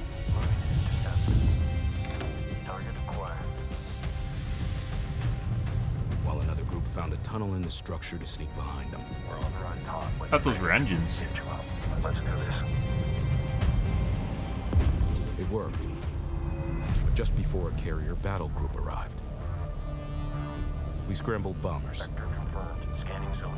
Perfect for attacking capital ships. We protected the resourcers while they hauled in the goods. Which meant we could roll out assault frigates. Cleared hot. Let's take it to them. Stay on them. Break contact. The raiders weren't pushovers, but command countered their hit-and-run tactics. The way their carrier exploded? Beautiful. And we even grabbed a little souvenir. That missile frigate is ours now. Might be interesting. We'll see. Dude, fucking games that do scale well are phenomenal, guys. Absolutely fucking fantastic. I think that's one of those things. Not just like RTSs, but just like games that get scaled down well is just such a delight to see. Like this right here, which they did, by the way, in the trailer with the size of those ships. Absolutely fucking fantastic. Just like gives you kind of like chills, just the size differences between different things. And video games oftentimes don't do that. They don't show you like the pure kind of like epic nature or whatever they're trying to convey to you. And it's just kind of something in the background and you never interact with it in any meaningful form. Pretty cool shit. I see aliens in my lifetime, guys. Expanse, a Telltale series. Telltale games tend to be pretty good. Expanse was probably one of the best sci-fi series out there, and then Amazon got it and then modernized it, I guess, because it needed that, and it turned into a gameplay with this behind-the-scenes clip. Enjoy. Punctured and losing pressure. You need to release the vault attached now or you could die. Hold still. We'll see what we can do. Captain Drummer, what are your orders? Voice sector sucks. The Expanse is obviously one of those universes that has a ton of opportunity to tell great stories. One of the things I'm super excited about is the zero-G stuff that we've been doing. A big part of when we're making the game, not only are we thinking about the characters, we also have to think about how can we evolve the genre in any way that will make players excited to be part of this universe and feel like they're engaging in something rather than... Telltale games are a lot of QWERTY events like you just saw. You'll figure something. It's mostly about a story rather than about like the action. It's actually been a really interesting thing as an actor to explore some of her more vulnerable sides. Oh my god. By the time This is the part that fucking people hated, was her vulnerable sides. Where they literally made season 4 and 5 literally about Drummer's sexuality rather than about the fact they're literally fighting against some sort of unknown threat that's that's waiting to invade their galaxy, along with fucking politics between the three big nations, with the Belters, Mars, and fucking Earth. Yeah, instead we have to learn about Drummer's sexuality. We don't fucking give a shit about Drummer's sexuality. I shouldn't say we. I don't give a shit about Drummer's sexuality. And I assume most people that are watching a giant fucking space opera are not interested in Drummer's sexuality. But instead we got treated to a lot of that for some strange reason. Her vulnerable side and her sexuality. I don't care. Why did they write this into a space opera? I don't fucking know. But here we are. Holy shit. theories, they've been cauterized. But I guess this is a Telltale game, so it's more of a story, right? It's a small story. Come across. You'll need me if you want any chance of unloading it. This is actually one of the things I hated about season 4 and 5. The craziness of an exploded ship that now constitutes several parts in a mass that you can move among, and balancing that out against almost like you're excavating a story. That's a personal story. Those are people, those are characters, and you are now among their ghosts. Whatever they were doing right before they died, being a scavenger, it's a pretty dark job. We're really excited about how it feels to both play and experience the story in the game.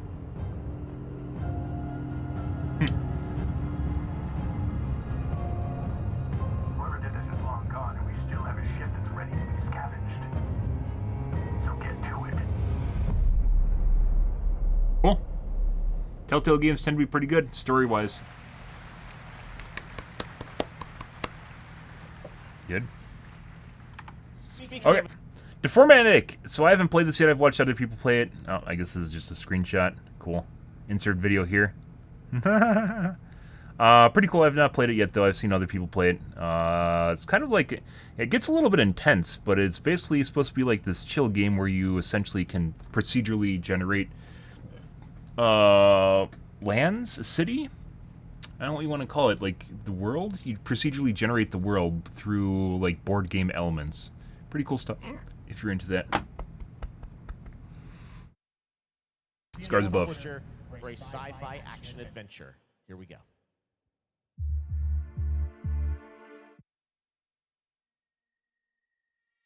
Sci-fi action adventure. We're alone in the universe. We observed and explored, but found nothing. Until now. It has been 6 months since the alien object known as the Metahedron suddenly appeared above Earth's atmosphere. Personal log, sentient contact assessment and response team. Kate, we have an issue.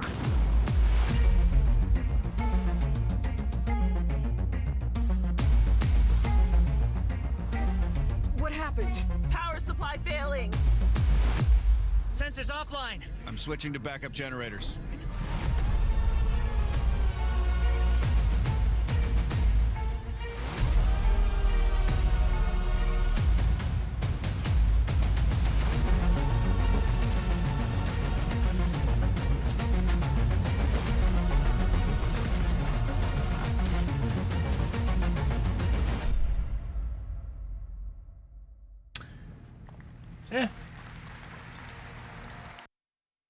Maybe someone's thing. Dual Sense Edge. I expect to spend 2 hours watching this shit, guys, and here we are. Trust me, the fun is just beginning tonight. All right, how many of you out there are fans of PlayStation? Nah. Well, we've got a fun surprise Nah. for you. I said PlayStation, what can we do for all the Or fans the fun of the games rather than the PlayStation itself. So if you could bring those to Windows, you know, you don't need to be on PlayStation, right? here at Gamescom.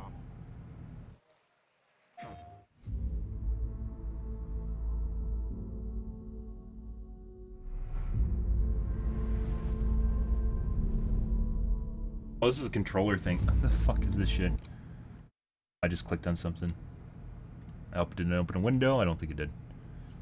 That's actually a controller ad. Got me good.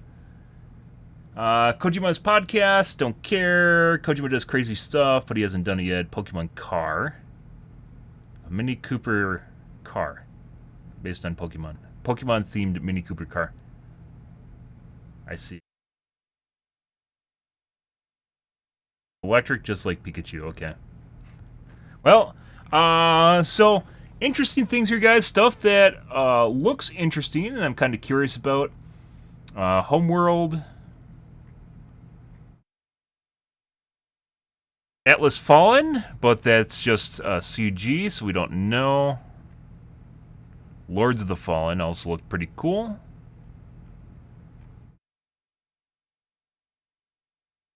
Probably going to see Goat Simulator on Twitch. I don't think I'm going to buy this, though, but I'm pretty sure we're going to see that all over Twitch for a little bit. It's going to be like a big game for like a half a week or a week.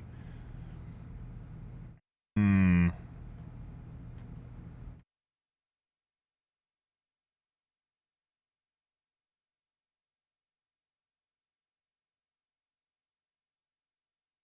Awakening might be alright, but probably not. There's a lot of field MMOs. Yeah. So there's maybe like a couple things here I'm interested in. It's going to come down to what they actually look like closer to release and/or at release. I'll probably watch before I play it myself.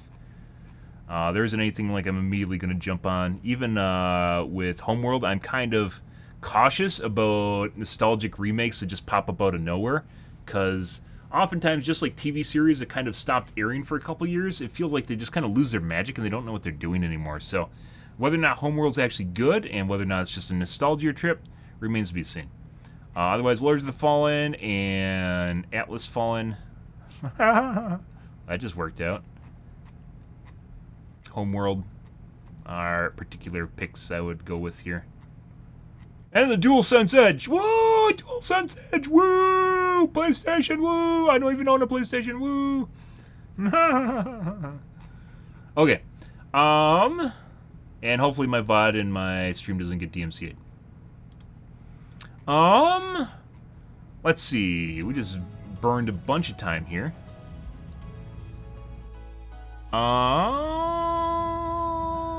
Let's see. Let's do some uploads, guys. We gotta do podcasts, and we're gonna do not podcasts, Reddits.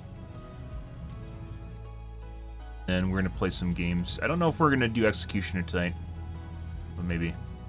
Do our uploads. I think I have one from yesterday, and that's it. Yeah, we didn't do a highlight.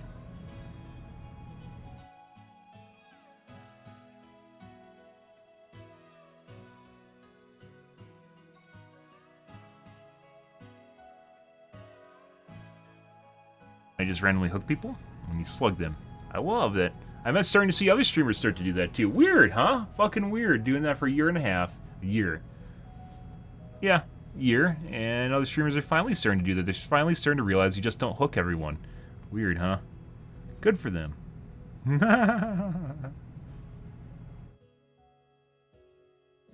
Okay.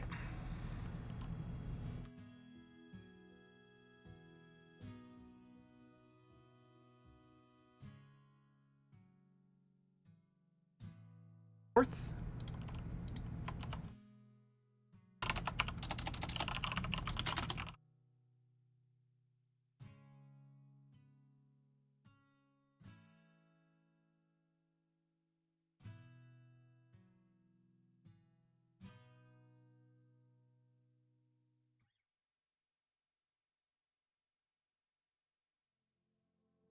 That's uploading, guys. I'm gonna wash out my coffee cup, grab a soda and water. I will be right back.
Alrighty, guys. What do we got?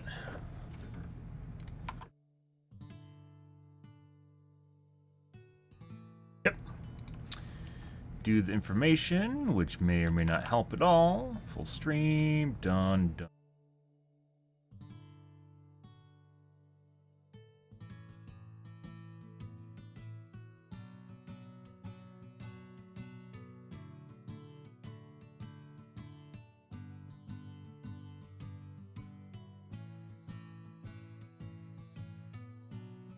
Schedule done, done, done, done, check, done.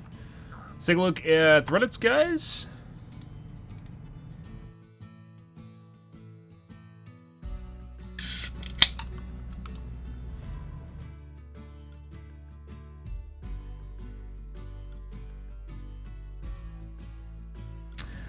Our duo cosplays of Mercy and Ash, plus crafting, bonus pics of boobs.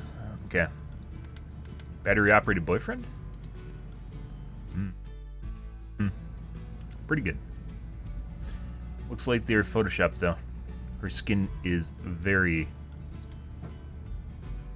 very smooth. Oh, she's wearing... She's wearing fishnets. Or not fishnets, pantyhose. That would explain that. Yeah. Not photoshopped. Pretty good. Good for them. Cosplay has a lot to do with physique, guys. Her stitching's kind of stretching there. Basically being a model for geeks.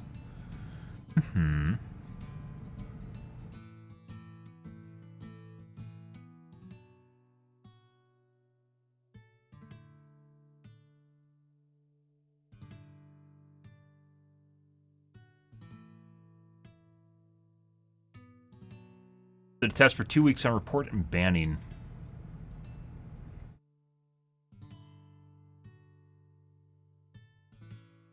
I was always interested on the report system worked. A friend of mine during lockdown claims he got banned for abusive chat when he doesn't use chat in game. I found it a little hard to believe, but I also know he's an abusive person.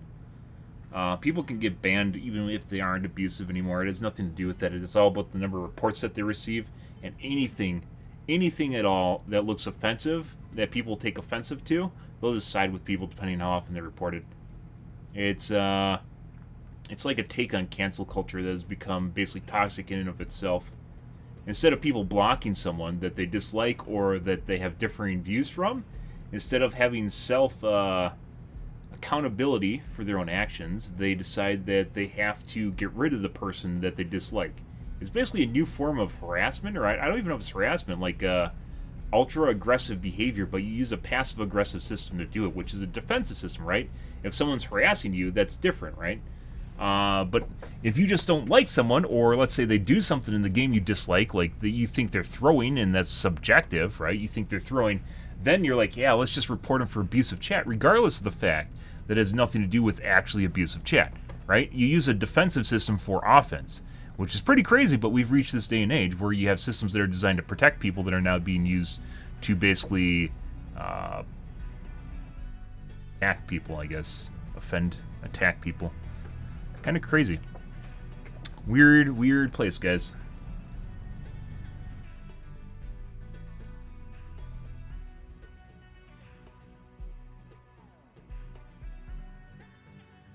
For the last 2 weeks, my friend asked everybody in every game we went to report me for abusive chat without me using the chat feature for 2 weeks. I thought it was going to work. There must be some sort of chat trigger or something to activate it. But I've just logged into my account this morning and found my account has been silenced for 13 days for abusive chat. So yeah, some useless but interesting information. You don't even have to use text or voice to be banned for abusive chat. Yeah, no fucking shit. It's literally people that are abusing an automated system. I told you guys, I've been silenced 3 times on Facebook. I don't say shit that is like hardcore objectionable. The 3 times that I said it were regarding Disney IPs, mainly Book of Boba Fett and Obi-Wan, where I criticized both the shows in an objective manner. The first time I got flagged for hate speech, I got flagged for inciting violence when reviewing Book of Boba Fett and pointing out all the things that are wrong with it. Second time, I didn't even get a reason why I got silenced, and there wasn't anything. It was on the same on Book of Boba Fett. And third time, I got silenced for hate speech regarding Obi-Wan Kenobi. So Lucasfilms, Star Wars Lucasfilms, or one of the companies, are using basically the report feature as a way of silencing negative criticism for their series. Yeah, crazy. I've never been silenced for anything else. This isn't like normal stuff where I'm like ridiculing someone. These are fan characters, fictional characters in TV shows. Yeah, fucking crazy. Inciting violence by talking about like how shitty Mando and Bubba were at the end sequence in Book of Boba Fett, where they did stupid shit like go off from the rooftop and they jumped in the middle of the street and just started shooting at people and then got gunned down. Yeah, like got shot up. Yeah, totally inciting violence. But it doesn't matter. All it has to be is appear as though that's something that might be inciting violence, right? And then if enough people report you, the system is so shit because they don't employ people to actually monitor this stuff. The automated system is so shit that it can be abused by people that are willing to go out of their way to fuck with them. Like, if you have a bot system, they can literally go out of their way to mass report someone, and then they can just get flagged. It has nothing to do with hate speech or inciting violence. It has everything to do with manipulating media. I know I sound crazy when I'm talking. It's like some right-wing fucking crazy nut job, right? Talking about Trump here and censorship, but no, this actually fucking happens. This literally happens nowadays. And it's all fun and games till it happens to you guys. And there's people on the left now that are getting censored too. No one should be for censorship in any way, shape, or form. They should just give people better tools to deal with people that are harassing them, i.e. better block tools, and if they still continue to do it, then someone should actually be able to be reported and looked into, right? And then, of course, real bad stuff like racism, like hardcore racism and stuff. There's like really nasty stuff, but that's not what people are getting banned for anymore. This is beyond that. We went beyond taking care of like the real nasty people and now to the objectionable people, which is completely subjective depending on your political beliefs, which is absurd. Absolutely fucking absurd. Personal responsibility is no longer personal responsibility, it's social responsibility, and it's on everyone else except yourself. End rant, guys. Yeah, but I've had personal experience with exactly this. Never have I been actioned on Facebook, ever. And I talk a lot on Facebook. Never been actioned on Facebook. And got action for Book of Boba Fett. 2 posts on Book of Boba Fett, and then Mando. Or, Obi-Wan. Jesus Christ. And it wasn't even related to Obi-Wan. I made a comparison to what happened in the series when they were talking about a crossover with Deep Space Nine. Fucking absurd. Actually, it wasn't Mando. It was talking about Luke Skywalker in the new movies, where he just acts like a deplorable individual and like he doesn't care of him and stuff. He has a ratty beard and like rats living in it, and he fucking spits milk all over himself because we're supposed to hate Luke, despite him being the hero from before. Yeah. Why would you make a new hero and give them trials and tribulations that they themselves go through when you can just tear down old heroes and make them look better instead, right? Yeah.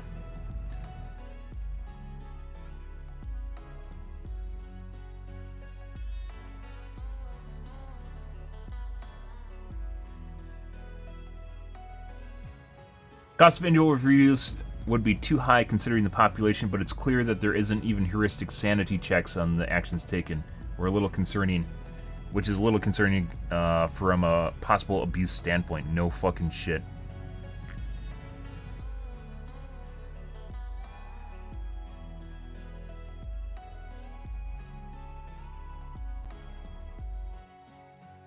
That's the point we've reached, guys. People have outcried so hard on social media for people to do stuff.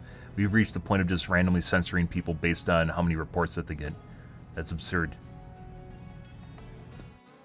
Absolutely absurd.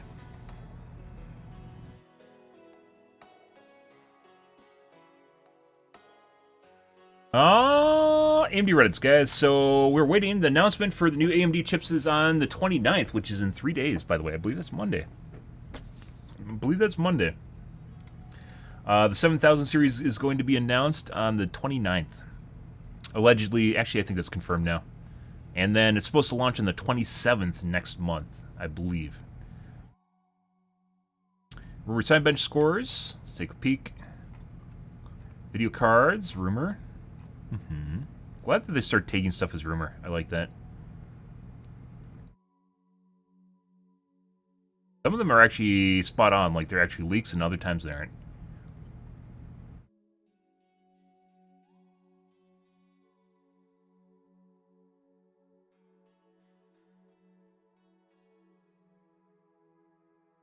Numbers are pretty shit if it's true.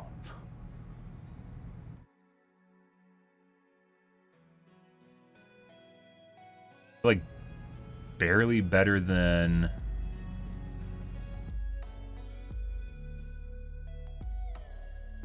Actually, they're decent. Actually, the multi-threaded performance doesn't look appropriate, though. Actually, maybe. That's like a 25% improvement. Maybe. Maybe these could be legit. Maybe. The rumors is going to be about 15% improvement, 20% improvement over the 5000 series. But that could actually just be taking the rumor that I just talked about and people just making claims based on that rumor. It's not hard to extrapolate, you know, take this and add 1.2, right? Times it by 1.2, and then there's your new number, and it matches the rumor, and then you get a bunch of people that are going, oh my god, you're so amazing for finding this rumor.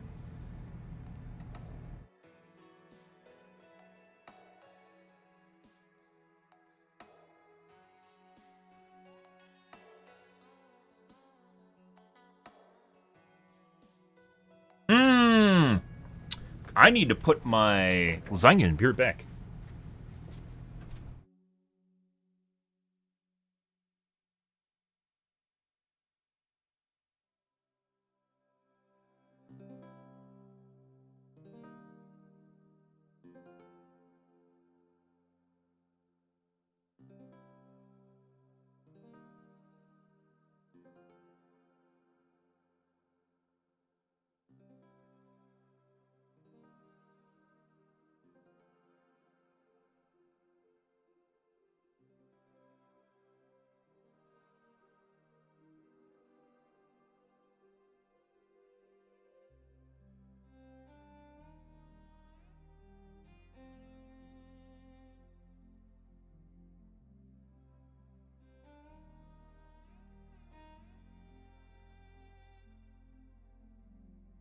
Can't be real. You're not real.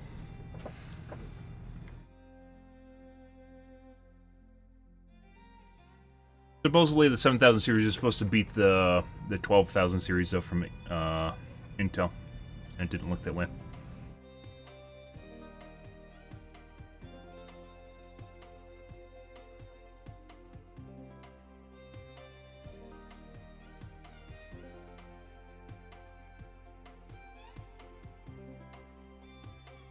AMD Ryzen 9 3D cache CPU should launch as early as, well, sometimes the 7950, so that's the 16-core processor lags behind the other ones.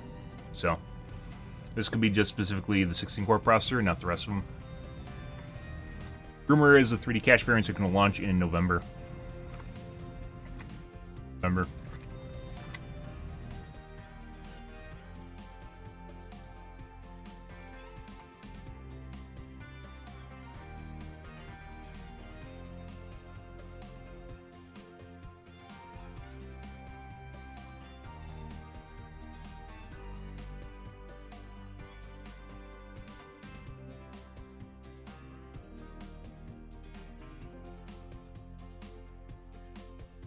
Reddits.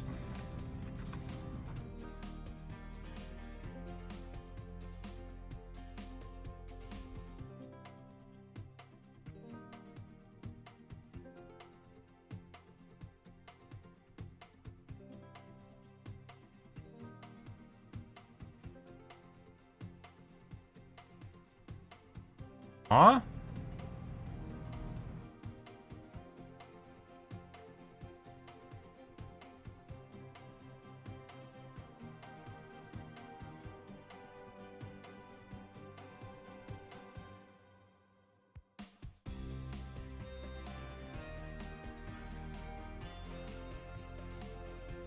Same guy.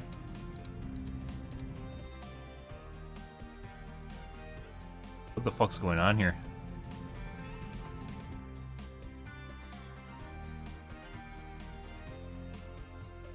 Lock because of the reason? I kind of want to turn on the volume here, but I don't. I feel like this is going to make me lose faith in humanity here, guys. This looks like someone that's really... Did the survivors post it? Or did the streamer post this?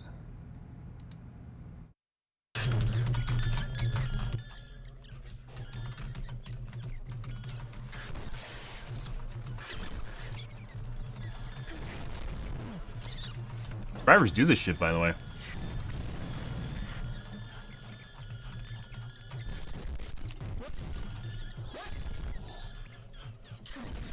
It has to be the survivors that posted this. That's why their names are all blocked out.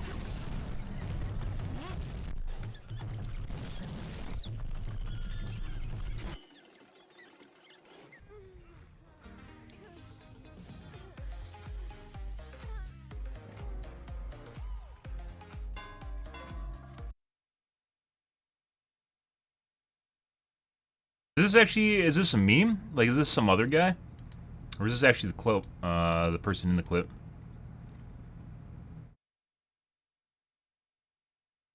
Check how the DVD community is going.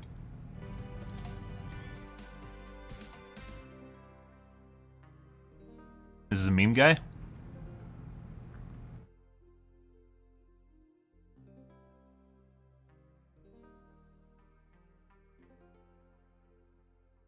Nancy told me I was single. This must be the guy. Nancy told me I was single and then called me a monkey.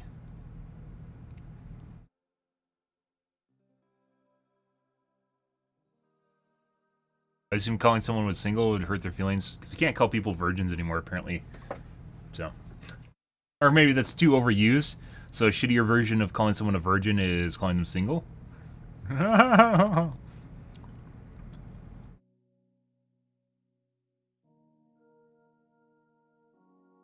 Oh, I've done that without endgame chat. So many other killers do not spam clicks.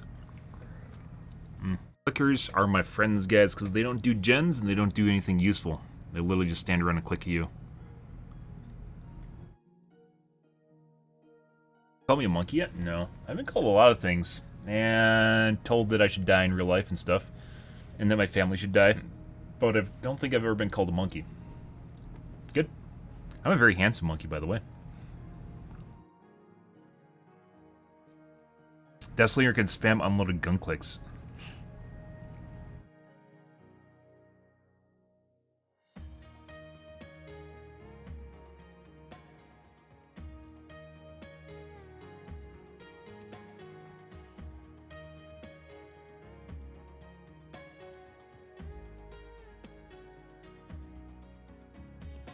This one says, Survivor, I left an extremely homophobic message in my Steam profile afterwards. This further confirmed that they deserve the bleed out treatment. This game is the reason I turned off comments on my Steam account. Never have been harassed by so many middle schoolers before. Yeah, no shit. People that tell you that you shouldn't have a private profile are part of the problem. Never listen to people, like, especially survivors in this game. When you 4K, never fucking listen to them. They will never give you good advice. Almost never give you good advice. 99.999 infinity. But almost there. Almost to infinity, but not quite there. Actually, I think there's a name for that. Not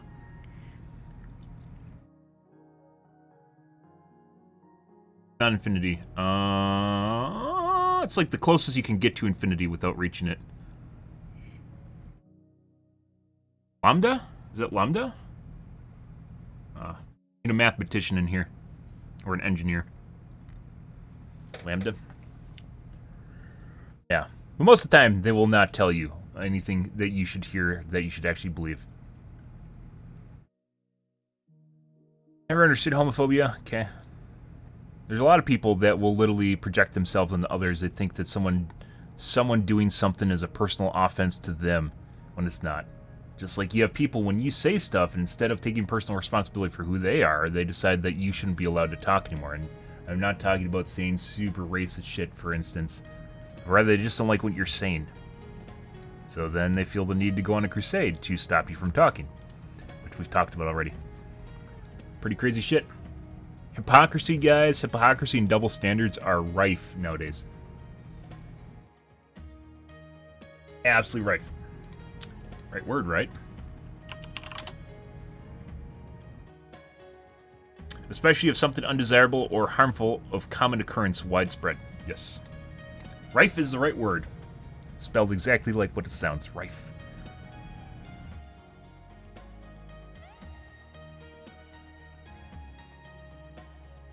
Loves the bing bong. More cowbell. Accurate.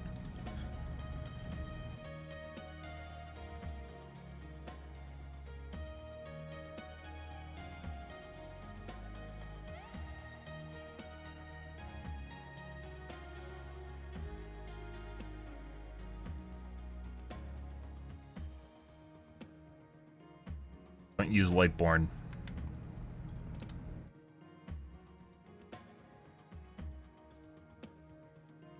Okay. If you're a Giga chick, you wouldn't fucking need Lightborn.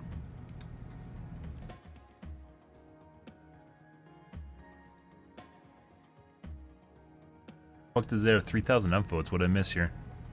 Actually, look at this. Where'd it go?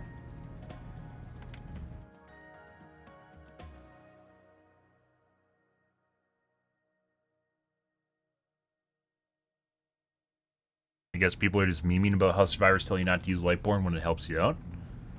Once again, I don't, even for how long I've been at high MMR, guys, I don't use Lightborn because it's kind of a waste of perk slot. Most of the time you can protect yourself against flashlights.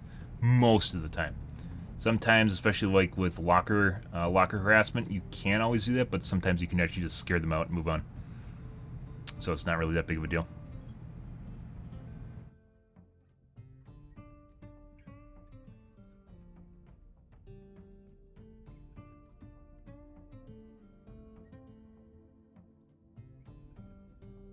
I'm helping survivors out. They can't even figure out how to use OTR and got BHVR to increase BT and add reassurance to the game so they can fucking suck my dick. They don't even fucking use OTR and then complain about tunneling and camping. Unbelievable. Yep. How the fuck is that a thing, guys? I don't fucking know. Alright, guys, let's move along here. Let's get into the dibs. We're gonna play some games. I don't know if we're gonna do Executioner tonight. Might save that for tomorrow. We still have some time. It already, as it turns out. I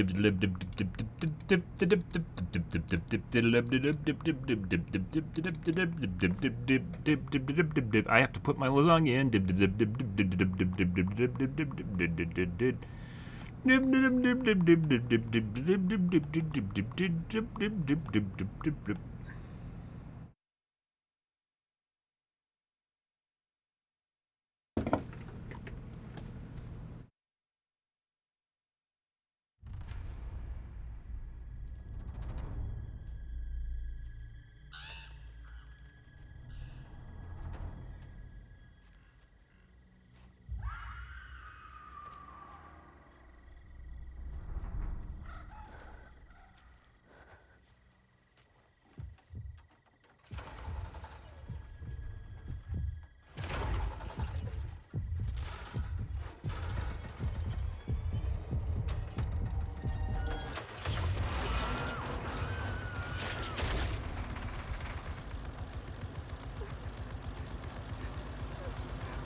Got my watch set too, guys, so good to go. Should have put it in a little bit earlier, but that's the way that it is, so. Ready. Oh.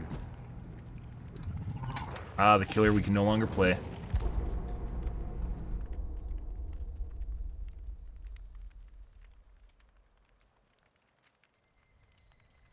Mm-hmm.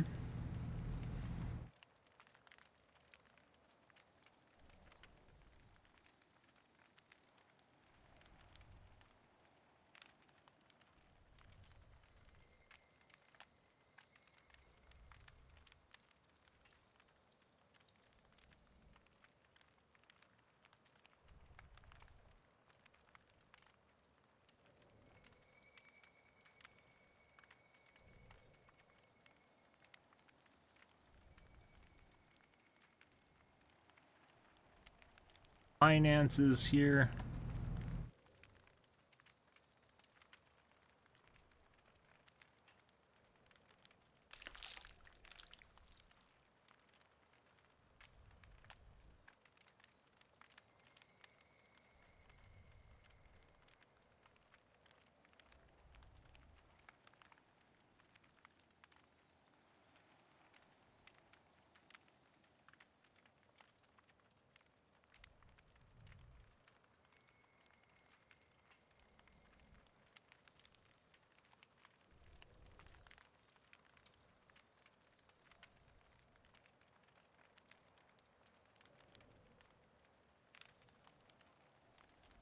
Mm-hmm.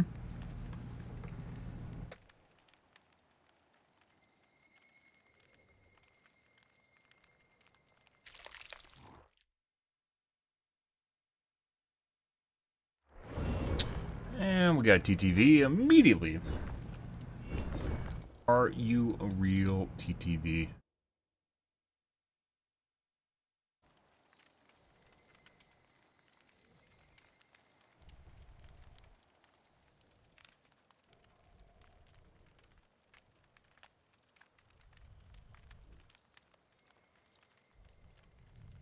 Not a streamer that streams.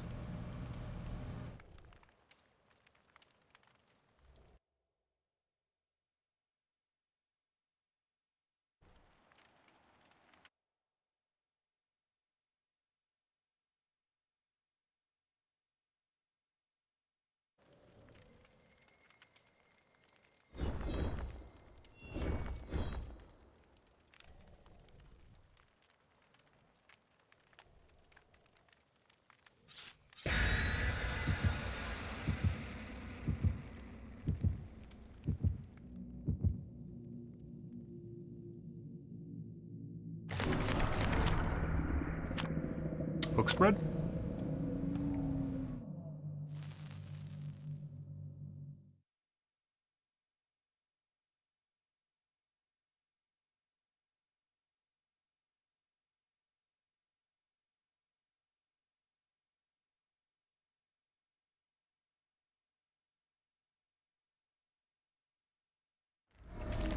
And Ormond! Okay. I was actually thinking about dodging, but it's like, nah. First lobby's probably fine, right? Nope. Let's go break our cuck doors. Oh. Okay. As mentioned before, guys, out of all the maps, it seems like we get cheaters the most on Ormond and stuff. Guy either upstairs or on my left right there. It's outside.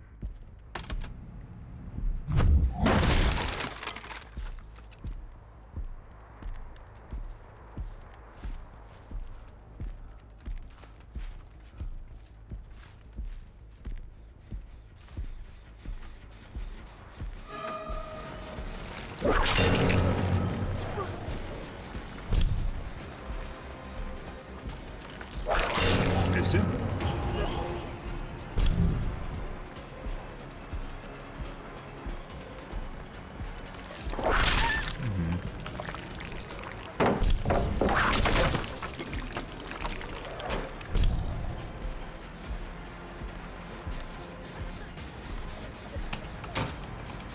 Yeah. I don't think anyone's here. They all immediately W keyed. We got a strategic hook and Jen. That is beautiful. Good.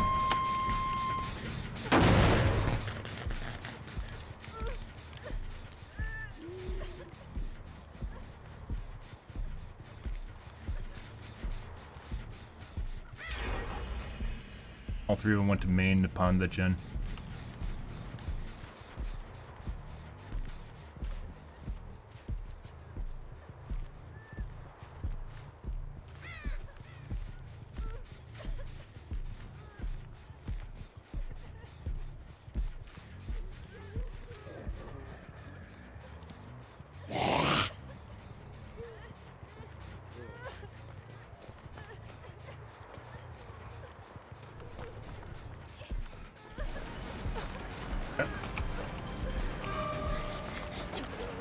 Zombie's literally broken in the open.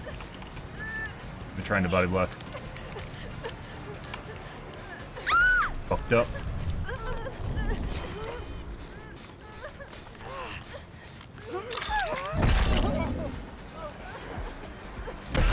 Oh, she fucked up too.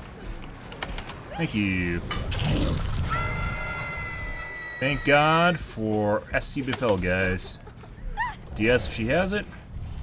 Nope.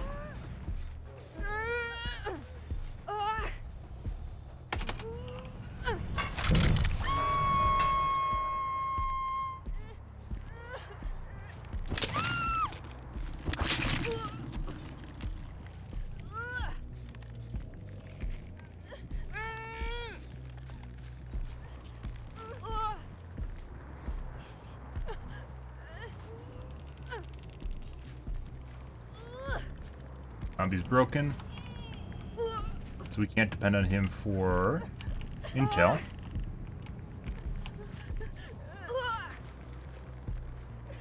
Gotta go in for rescue. Fine.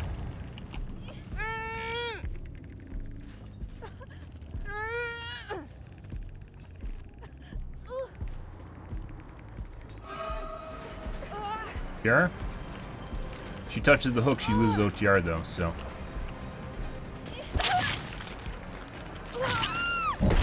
Good OTR, my dude. There's a setup, guys. She knows she had OTR. Yes? Nope. What she was trying to do there is encourage me to punch her, and then she would have got a free swap. But if she touches the hook, she loses OTR. So, she would have got fucked. Which is why she's out there taunting me. Trying to make a trade when in fact she has a wild card, which I knew what it was. So.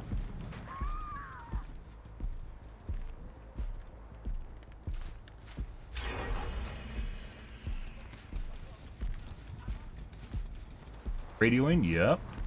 Good comms, guys. Good comms. Good comms. Good comms.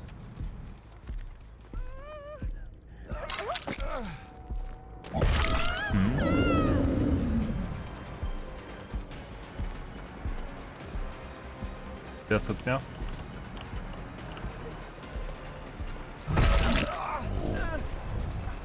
Bye.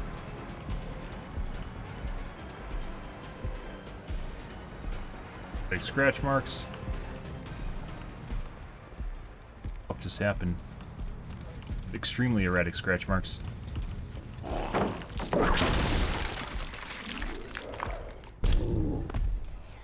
What's going on here? Extremely erratic scratch marks again.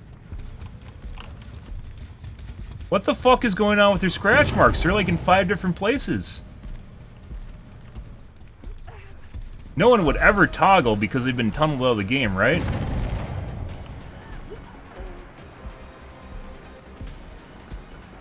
Like, they aren't just in random spots. They're literally going different ways. Fuck off, bitch. They're literally going different directions than the direction she's actually going. It sounded literally like she's upstairs. And there's no one there when we went up there. And the scratch marks went upstairs. And then it sounded like she's outside when in fact she's just below me. I guess maybe she got in a locker with Quick and Glider or something? That was incredibly weird. And if there was a guy there doing misleading with the scratch marks, we never saw him.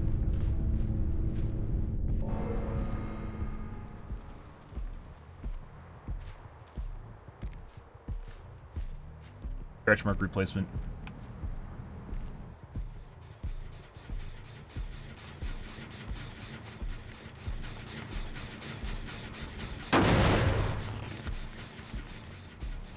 Big guy there, but we aren't going to wait on it.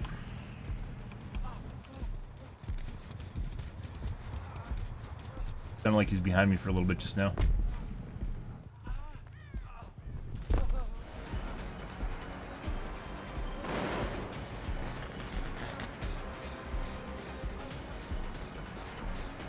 Push outside. Oh my god, BHR, that's fucking obnoxious.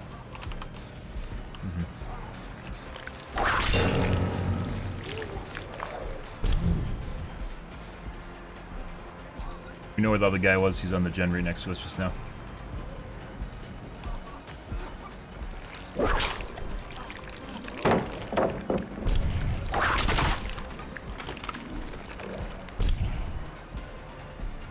And this is the way with the window and a door. Yep. Easy knowers. Good for them.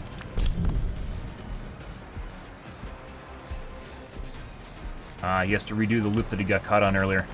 It looks like he's faster this time around. Nope.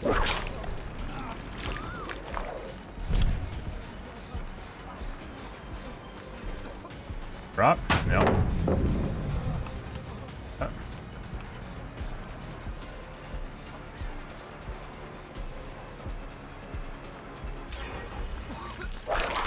Got stuck on the edge.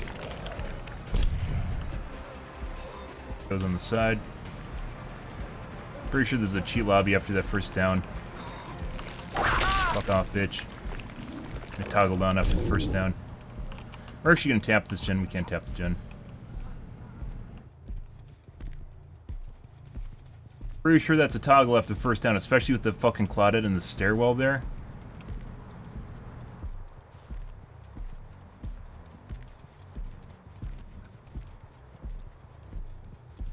That gen in the middle should have had someone working on it, that thing, but instead they instantly finished that side gen. My guess is that guy right there went to that side gen and insta-finished it, is what happened.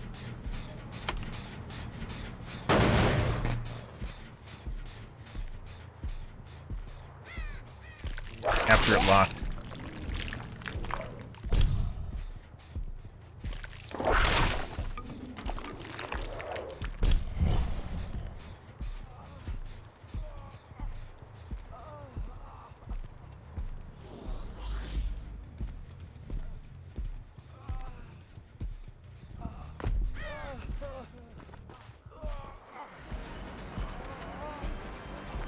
Yeah.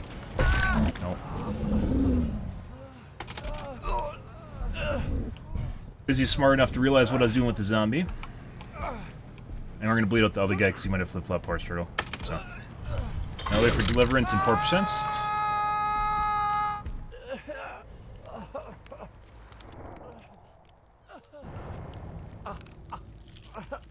Who's the other Felix? The guy on the ground right now. That's the guy that jumped gens. Killex. Wait for 4% in deliverance.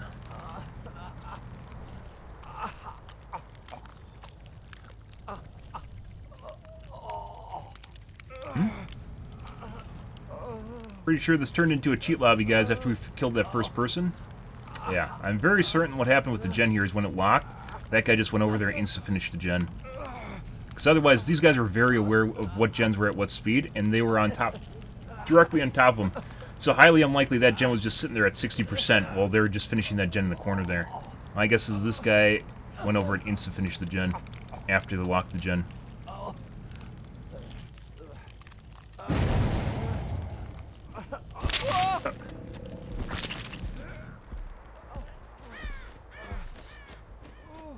And that looks like it's close enough where I could get hit with it. Might not be. We aren't going to risk it, though. Especially with the sus lobby. We'll wait and see if... where are the hatches?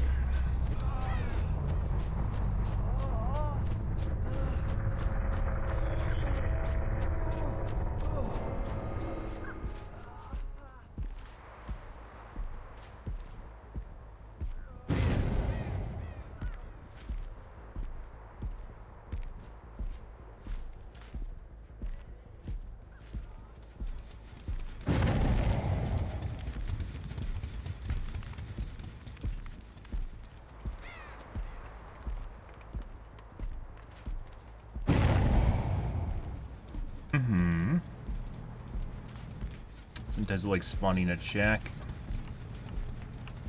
It's pretty far away.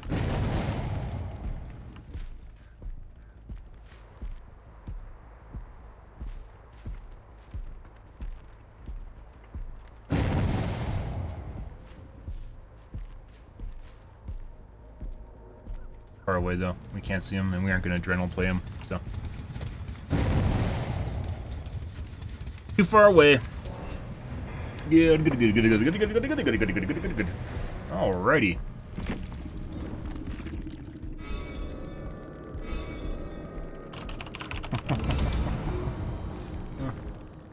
What?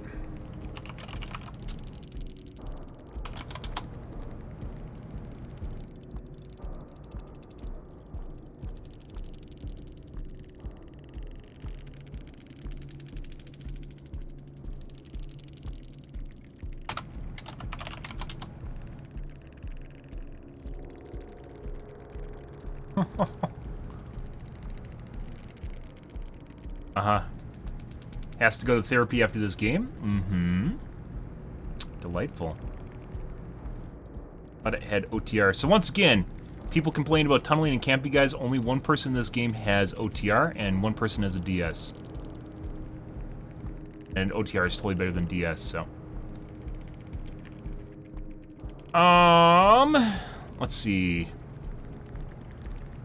And Felix didn't actually have flip-flop, power struggle, or adrenaline. But we don't know that.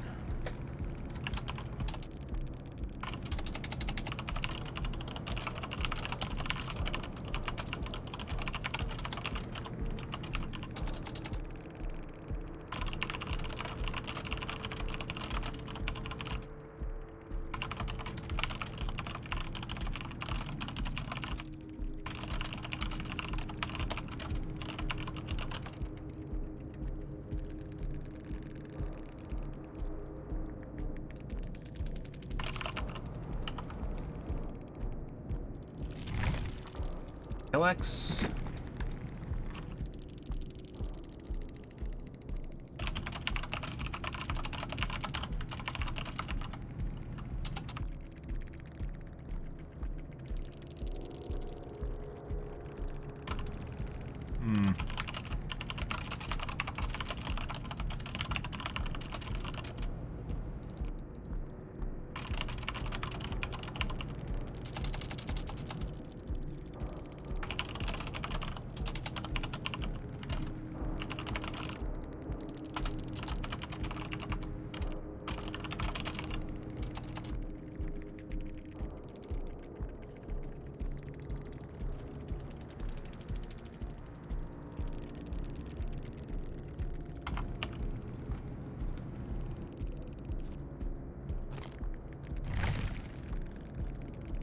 Definitely really weird. The fucking scratch marks from the Claudette guys made absolutely no fucking sense. And the sound that she was making wasn't coming from where the scratch marks were either.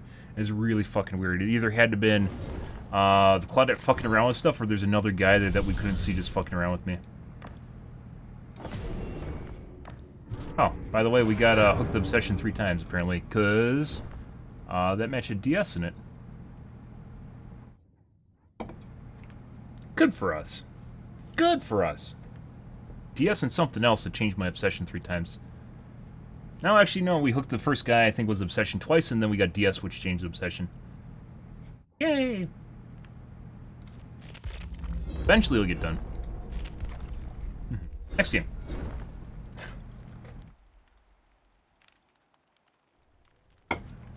Like I said, cheaters almost always like to take you to Ormond. I think that was a normal squad, except for those 2 guys, maybe. And then they just, things went awry, and then they toggled on because of it. They're like, oh my god, this guy tunnels and camps. One of the reasons we don't want to use the same name, and why I don't want to show anyone that I tunnel and camp, is because you get shit like that.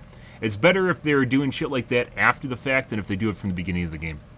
Because the beginning of the game, you basically have no chance. But if they do it too late in the game, even then, they got down to 1 gen, and one of them was still at half done at the end of that, right? That 1 gen in the center was still half done. With when they're down, they started on like gens, like when they're down 1 person, they had like 4 gens and they plowed through those guys. While I was dealing with the Claude. He even got the Claude down early too. So.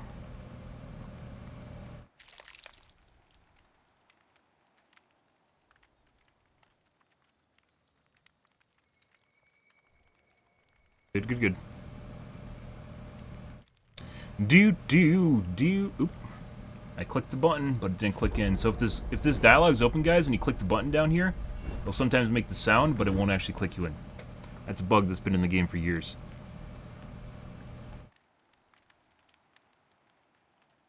It'll drive you mad because you think you clicked in when you didn't. Mm-hmm.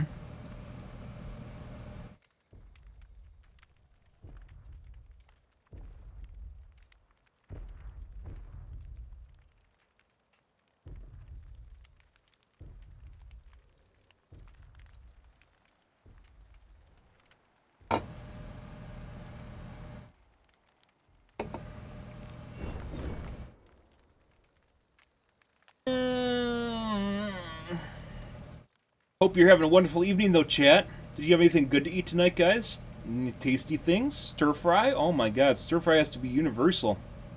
Put a bunch of vegetables together with some meat, and you have something tasty. Maybe spice it a little bit. Yeah. Dinner. Everyone loves food. Most people love food.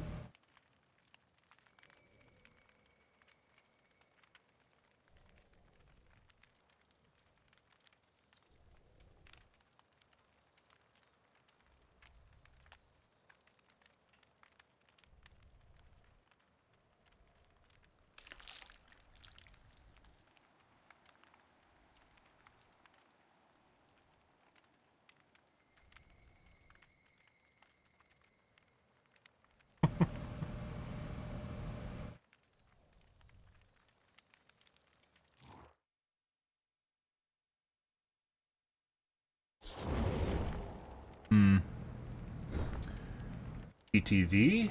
Possibly. Has a really fucking weird name. It's a TTV.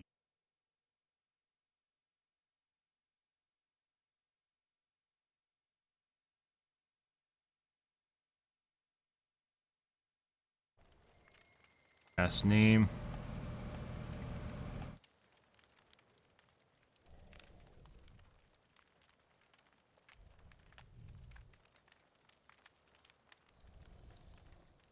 Actually, TTV. Doesn't stream.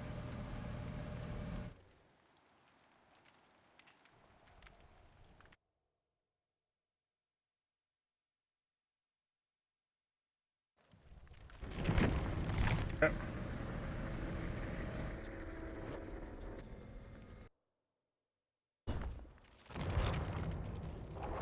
1 second, guys.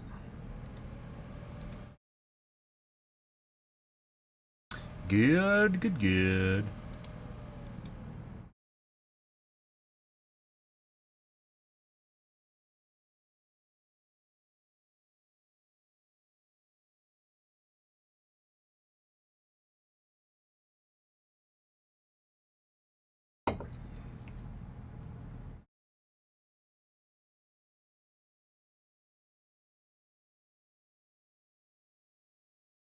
Mm-hmm.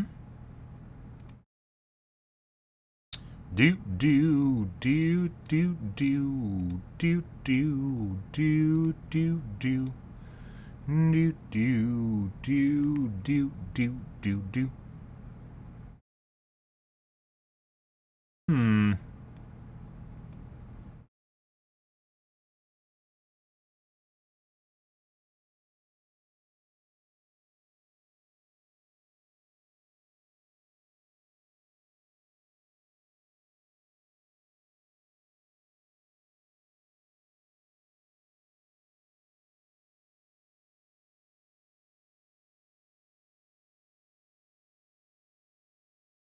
Do do do do do do do do do. Do do do do do do do do. Mm-hmm. Mm-hmm.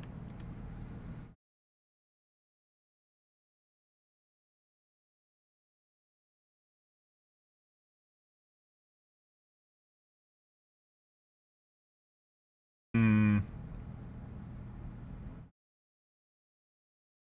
Mm-hmm.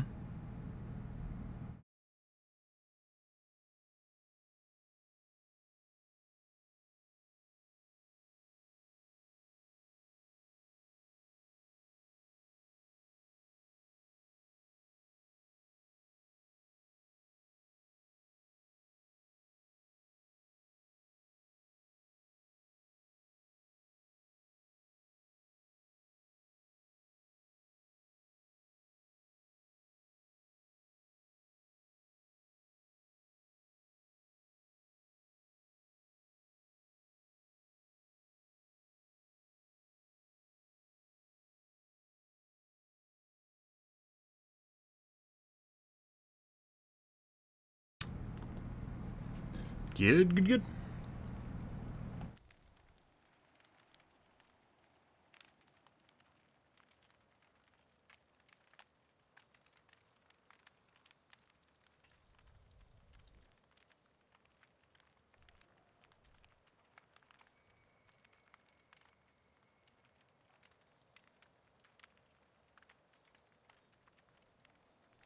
Now we wait, guys. Late night queues. Post-patch late night queues. It does make you really fucking wonder, though. Like, prior to the patch, a lot of people ran DS, right? And after the patch, people still aren't running OTR, for the most part. Why? Like, why is that a thing? What happened?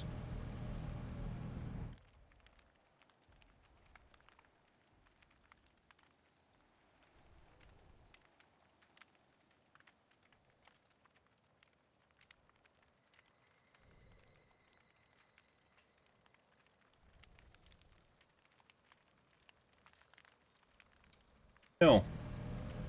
Maybe BHVR gave survivors too many options, and they need the game basically to play themselves for it. Play it for them. If there's only a couple good perks, then they don't have problems finding them, right? Ah, that's funny. Give them too many good perks.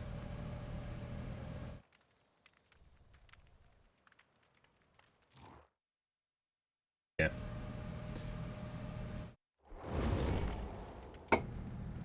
Oh, this is the guy from last night we also dodged. Can't level up his profile, his prestige at all.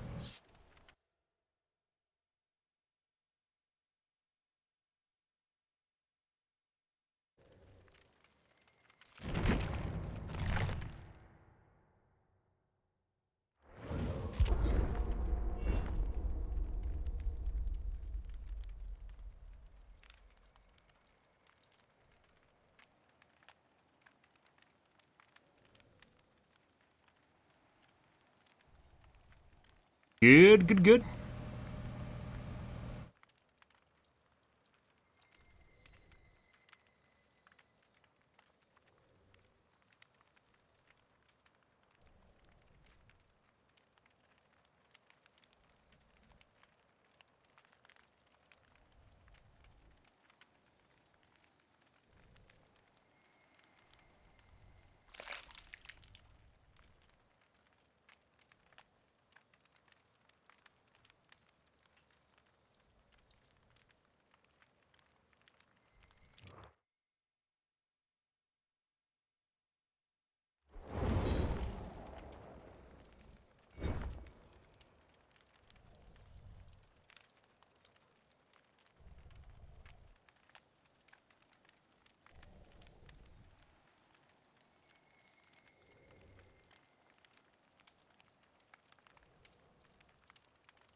Yep.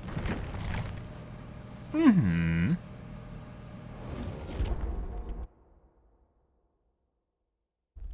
Good.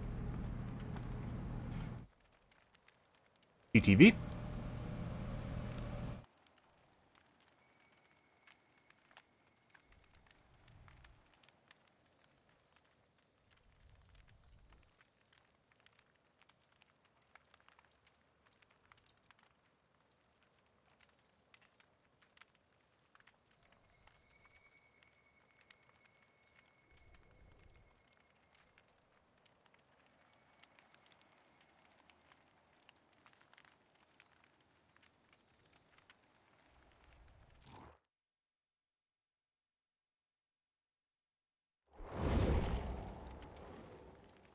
We got two identical Jonahs. Both prestige 0. Okay.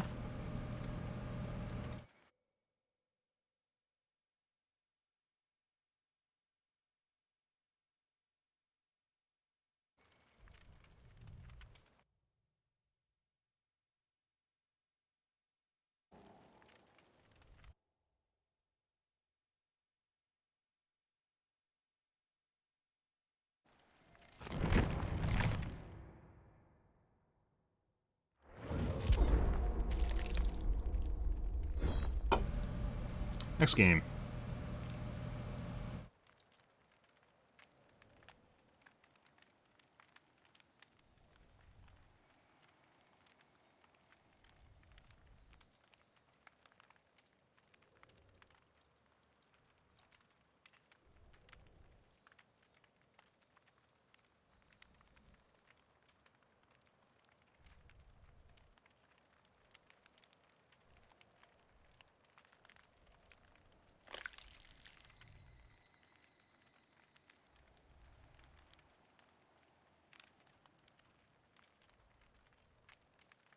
Looking good, chat. You're all extremely beautiful, by the way. I don't know if anyone's told you that today. Mm-hmm.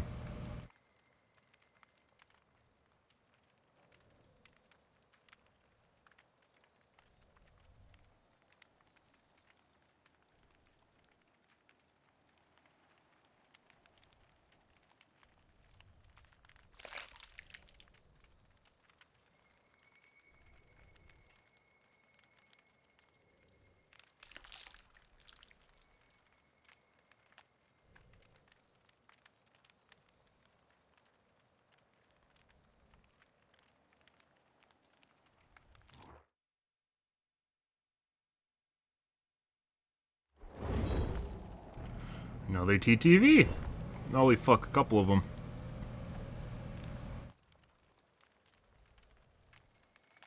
Check if they actually stream.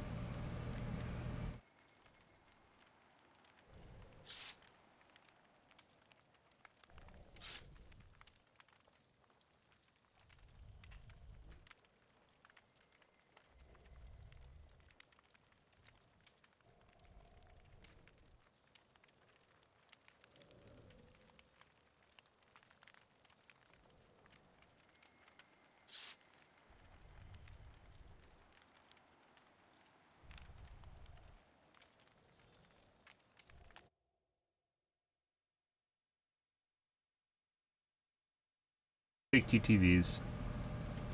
Might be good or bad, I don't know. When people use fake TTV in their name, it's usually because either they're cheating and they want to pretend they're legit, or they want to keep streamers from playing with them, so they know the dodge. Yeah, Ormond, I'm out of here.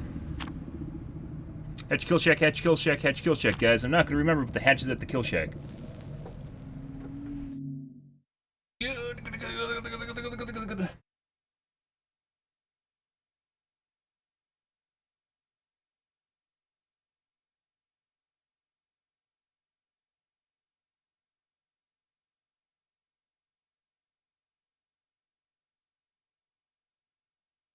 Mm-hmm.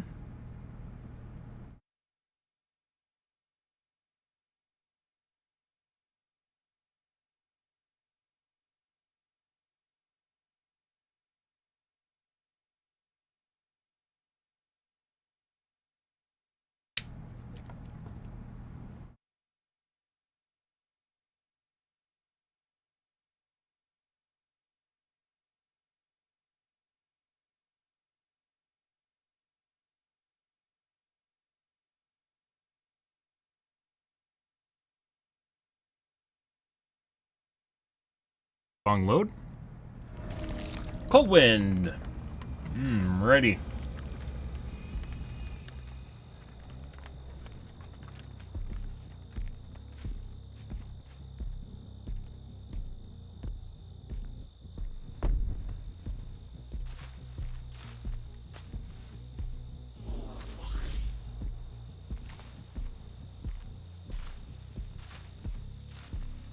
It fucking zombies spawn broken? Definitely looks that way. What we're gonna do is we're gonna tap this, we're gonna go fix the zombie immediately. There's enough people here where they should double back.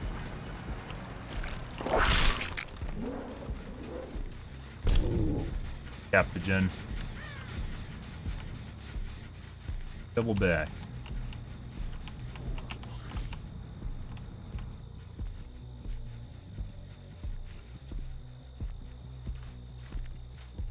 Thank you.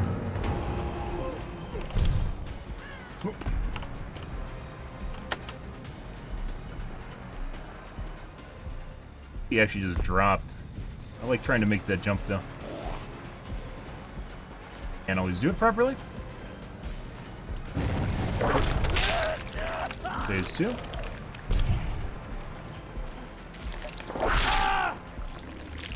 With that pop, we should have a strategic hook. That's a very fast gen, considering 3 people were over here on this gen, and this guy was over here. Gen.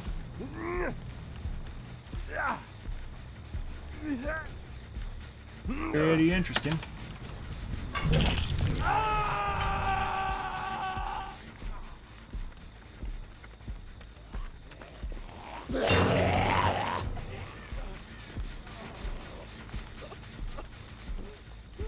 Still looking for a save.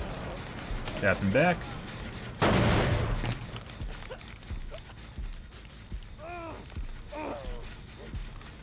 That.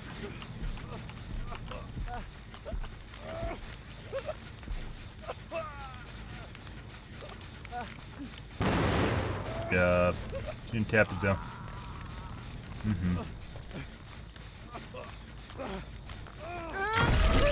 Oh, she just got right in front of me. Oh. Gotta pick up immediately. We might get pal slapped here regardless. We gotta do it. No. Not have OTR. Okay.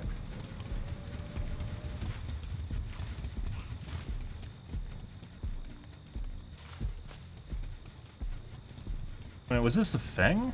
This must be Feng. I think they're escorting the other guy. Yep.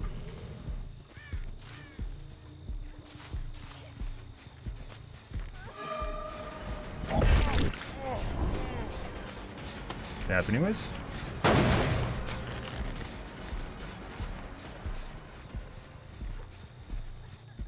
No worries, they know exactly where I'm looking. She looks fast.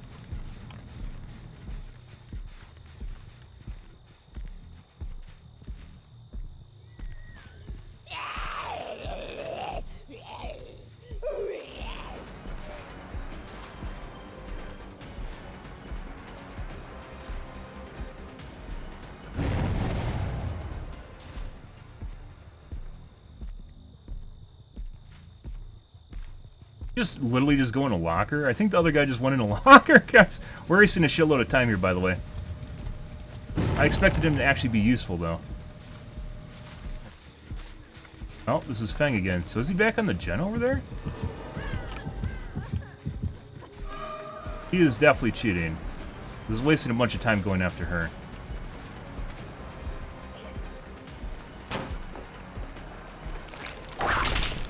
No, nope. Go back to the gen over here on the side. We're gonna cam off, guys.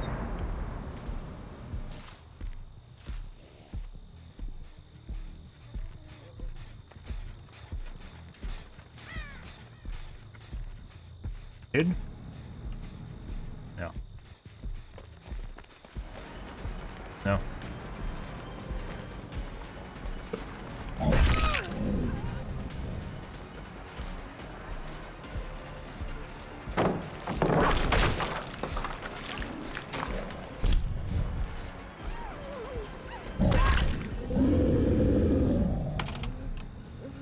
I think we go to the corner. We're gonna go center here.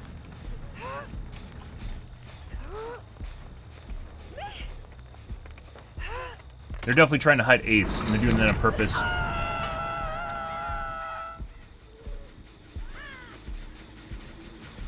Pausing it, hard to catch. Feng is definitely cheating. There's Ace, we don't care, we aren't gonna leave, that's bait. They did that on purpose.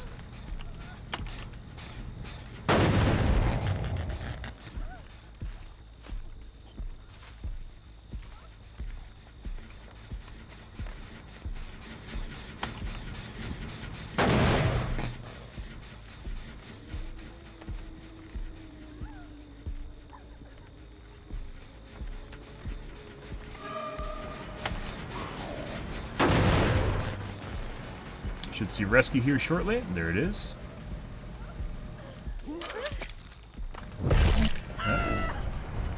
Bye.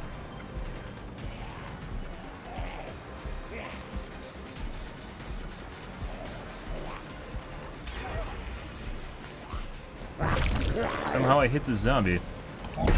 Yeah, somehow I hit the zombie instead of him, even though the zombie wasn't in front of me. That's weird.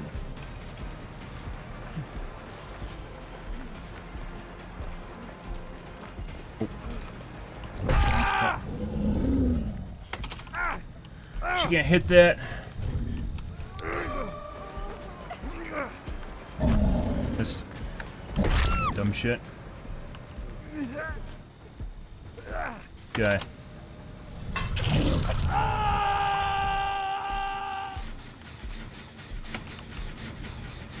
Reset.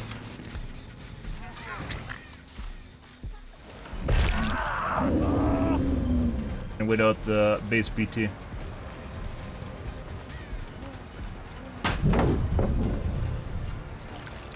Break it. Is W keen?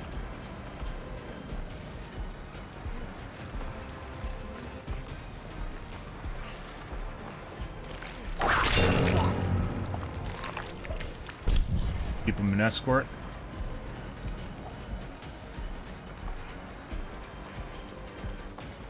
Okay, beautiful.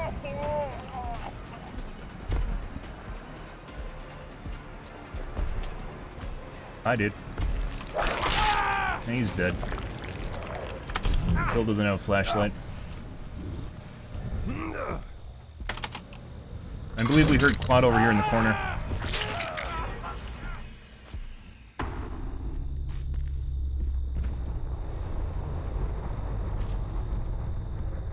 Oh, maybe it was on this gen. Here she is. Sprint burst. Have another one. Okay.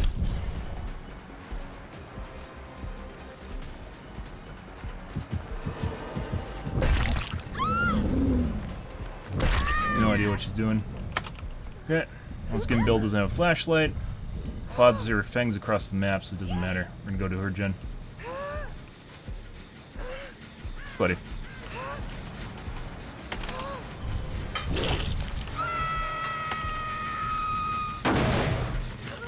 Multi-tunneling guys working in this game right here, which is something we're going to do in next patch. Very difficult, though, when you don't have intel, and Nemesis does not have intel gathering. Regardless of how the chases go, it doesn't matter. We need to tunnel them out faster. Ace came over for whatever fucking stupid reason and unhooked. I don't know why he did that. You thought we were going to chase the Claude instead of him? But Claude had her anti-tunnel perks up, so why would you do that? No idea. We're going to wait for her to die and confirm the kill.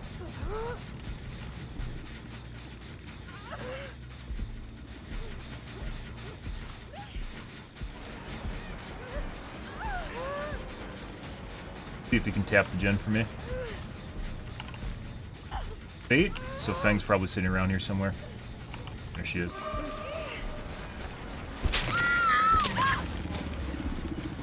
And he fucked up. Don't even need to worry about that.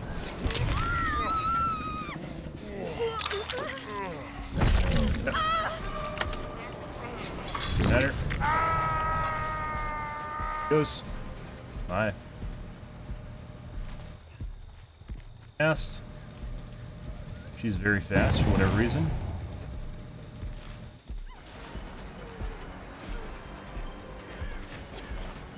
Can't make that. Turn faster than normal.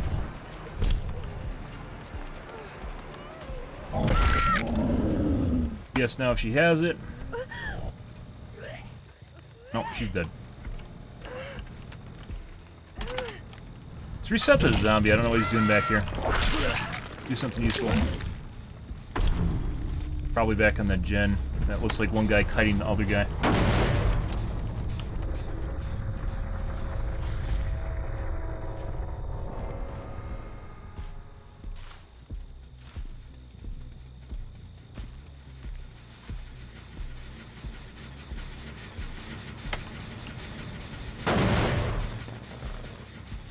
That guy, whoever was doing the gen, is definitely still over here.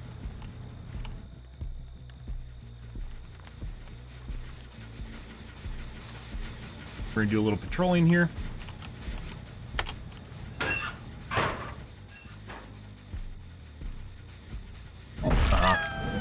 cheating. I don't want to actually chase her. It's gonna be a pain in the ass.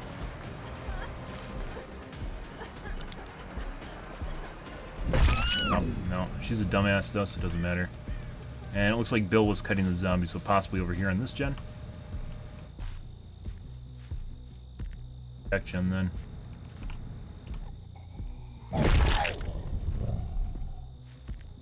Double backed immediately. How good is their teamwork?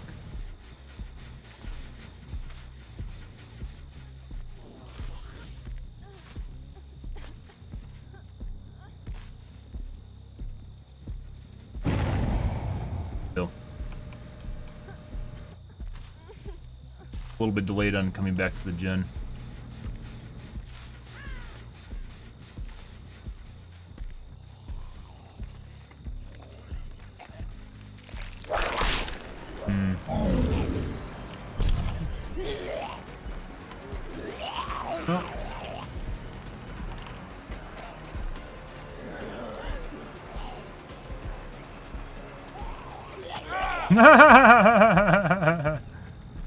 Good zombie. I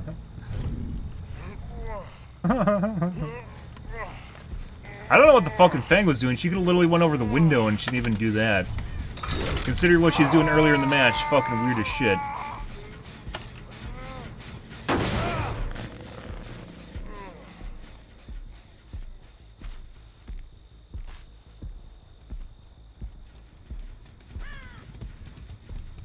Where'd our Fang go?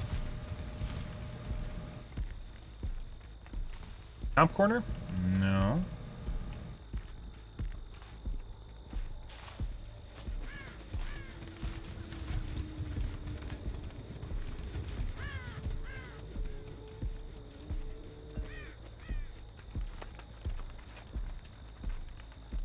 Add the map. Oh, Hatch's Kill Shack, isn't it? Yeah. What am I doing?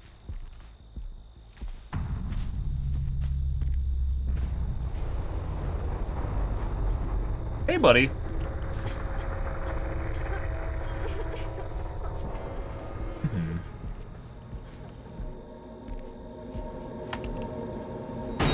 No adrenaline.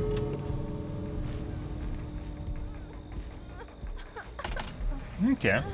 Good.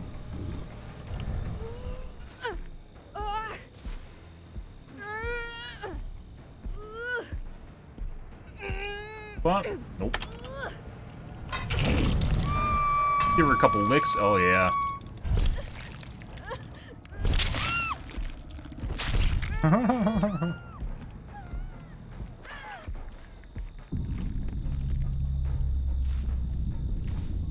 Good.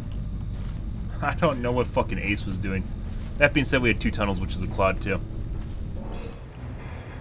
Luckily, we found Claude after assessing situation.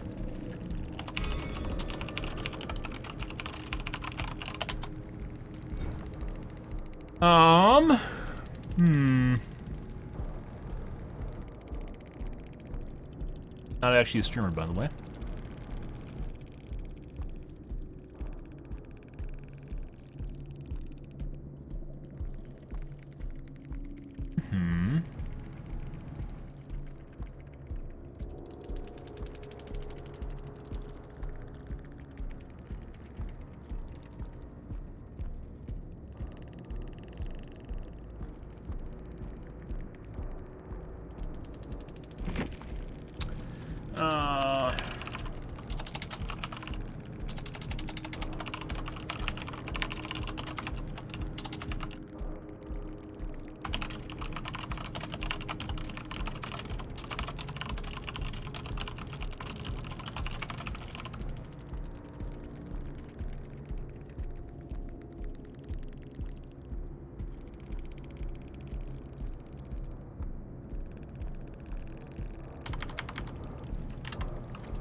We didn't really go into chases with her because we abandoned chases with her immediately. Potential, never saw it. Nice game. Good, guys.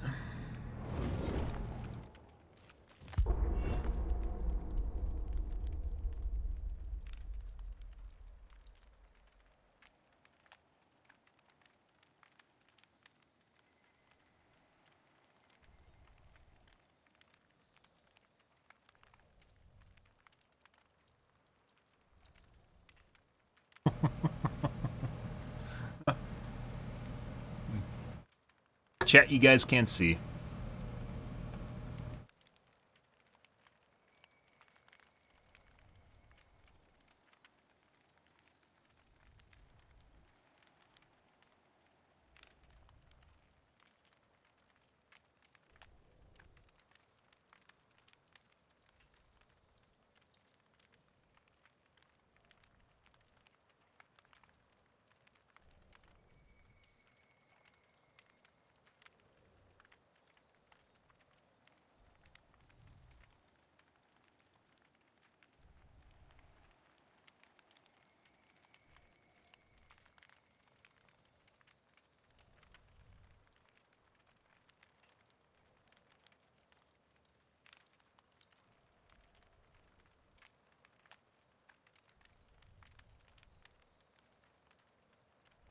Hey, Degree. Good evening. How's your day going? I hope it's wonderful.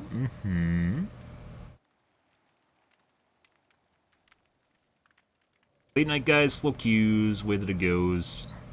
I almost dodged that game because of the TTVs, but then when we looked at them, they weren't actually real, so... yeah. It actually might be worse than actual TTVs, I'm not sure on that. Free's still out.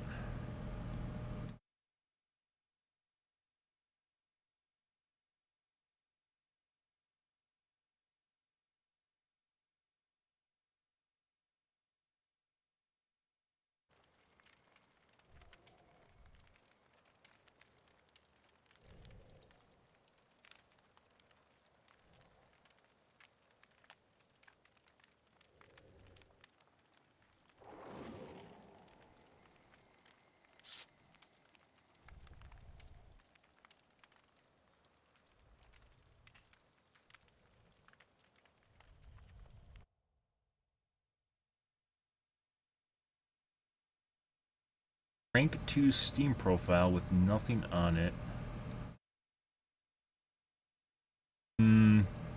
Weirdly enough, it's not only there's nothing on it, they also don't have games on it. Like, they don't have their, they turned off. So when you see a blank profile, that means they turned off stuff that normally shows up on their profile. Like stats, chat, just everything is turned off, which is even more sus than if it's just a rank 2 profile. Like, you can't see their games, you can't see anything.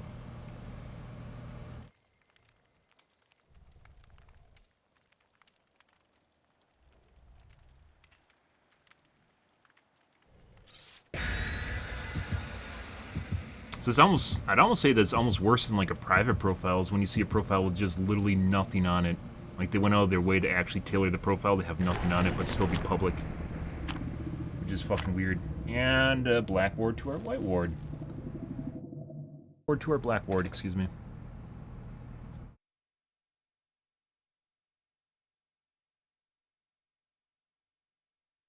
Good.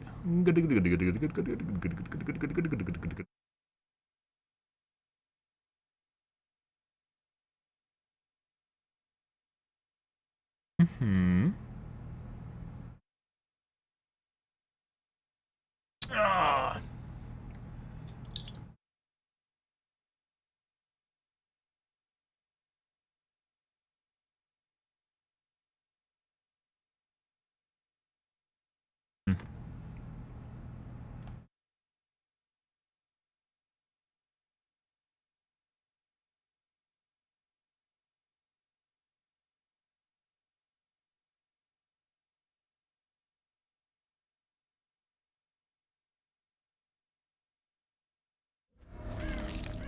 Damn. Okay.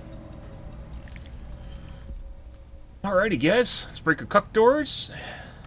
I'm gonna need to figure out which perk I want to change up for darkness revealed. Probably overcharge. I don't know. get rid of NOED, but we might need to.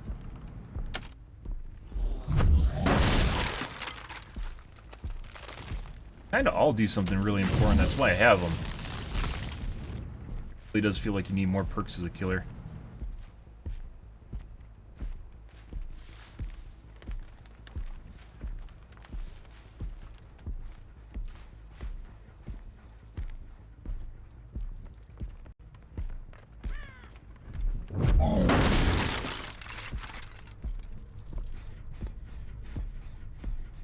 Drop.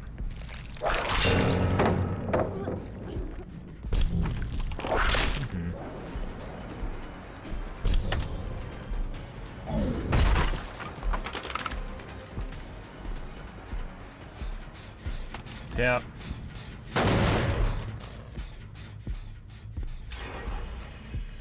That's really fast, even for 2 people.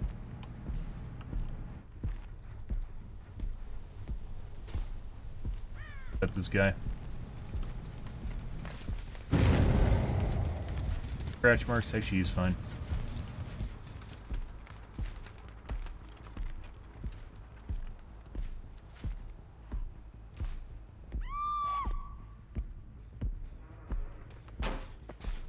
Okay.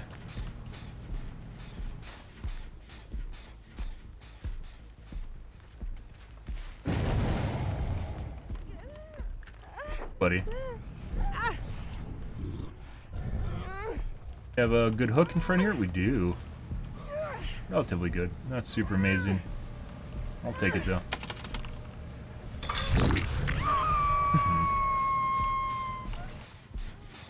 It's like fucking around with a zombie or something. Self. Always good.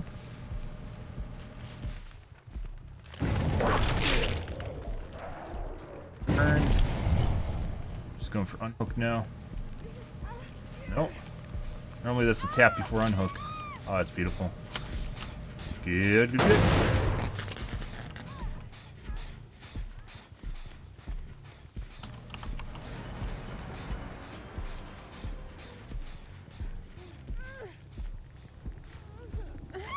Bye. Bye-bye. Zombie's broken downstairs now. She's not.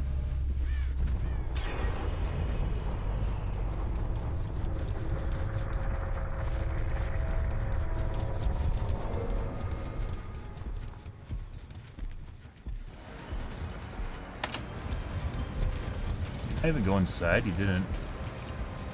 What's going on?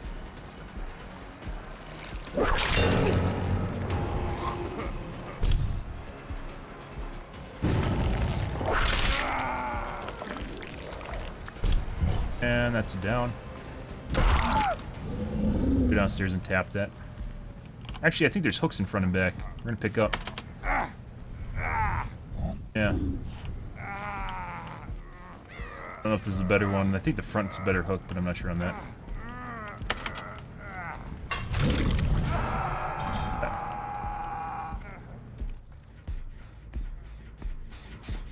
I think someone's in a locker down here, which is fine. Because if they want to play Gen Z with me, that's okay.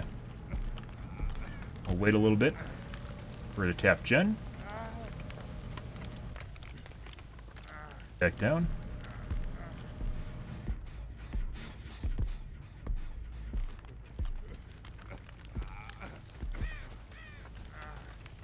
Broken.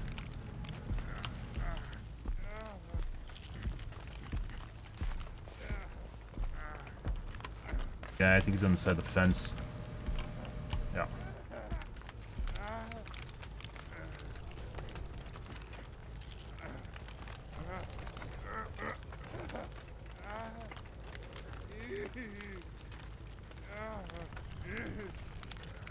Ready for phase 2.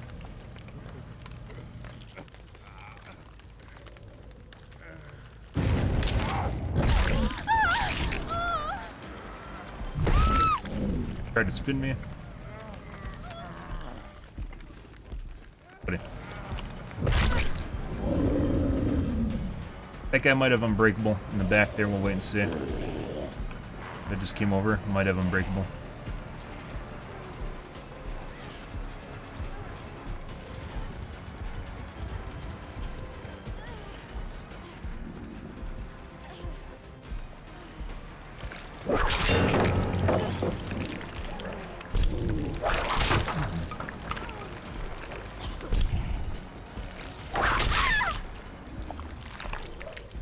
Alrighty. Good.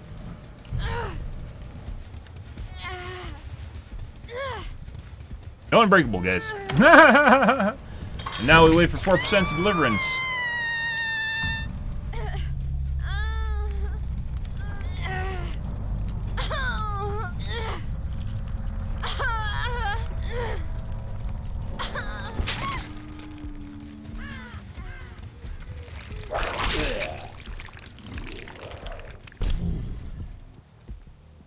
Still back here?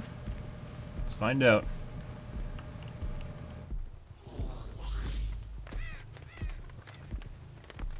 Top corner? Yep.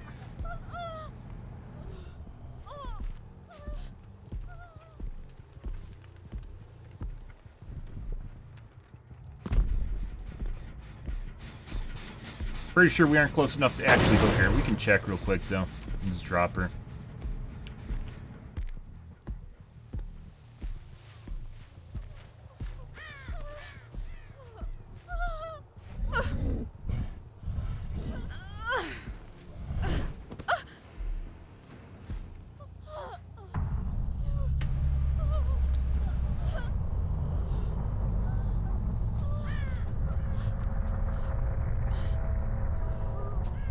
Yep.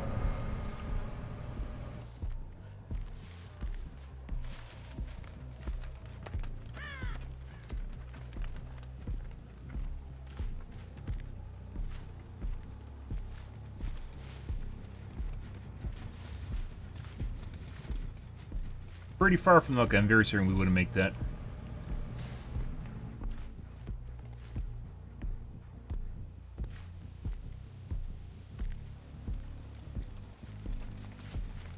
We're too far away. There's a door right there.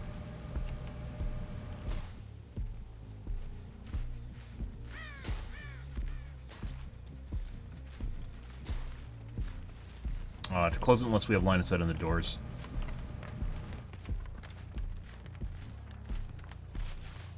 Oh, spawning in the basement of the school as well?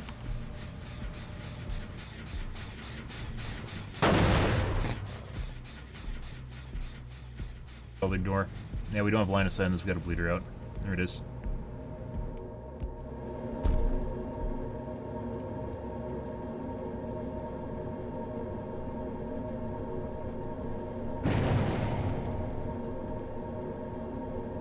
If someone's really good, if you have a good survivor, guys, and you don't know where they are in an end-game collapse, and you don't have line of sight on the stores, they can 100% open them. If they time them properly. Time your patrol properly.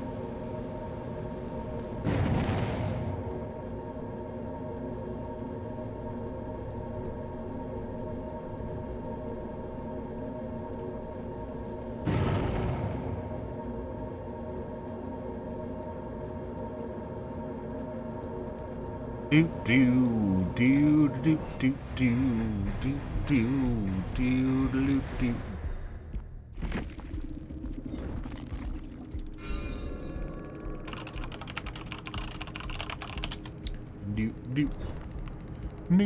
Do 2 OTRs? Oh my god, they have OTR, guys. Not that it mattered. Project much.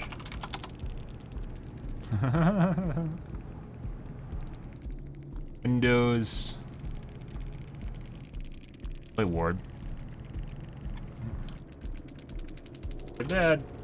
I guess. I'm not sure what timeline you think you're living in, but I don't think the rest of the world aligns with it.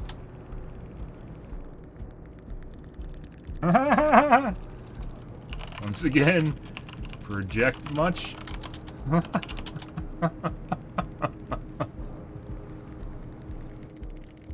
I think they're mad. Projecting is when you take your feelings and pretend the other person is feeling them. So right now, after a crushing defeat, you're actually angry when you're pretending the other side is angry in order to deal with your feelings.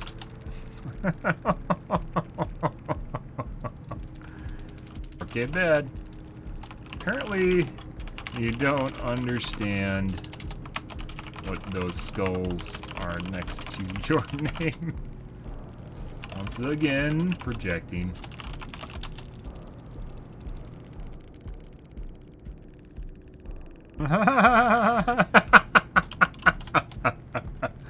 Full on delusional, I see.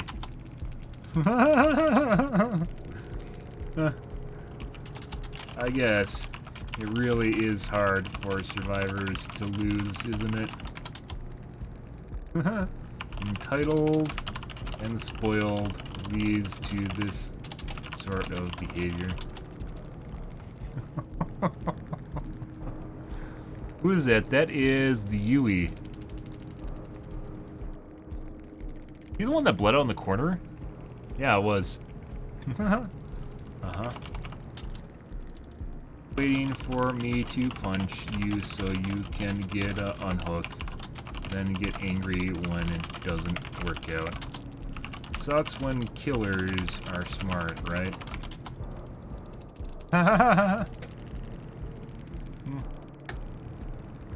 No? You weren't looking to save? Ah, weird. I thought you would actually do the objectives you're supposed to win. My bad.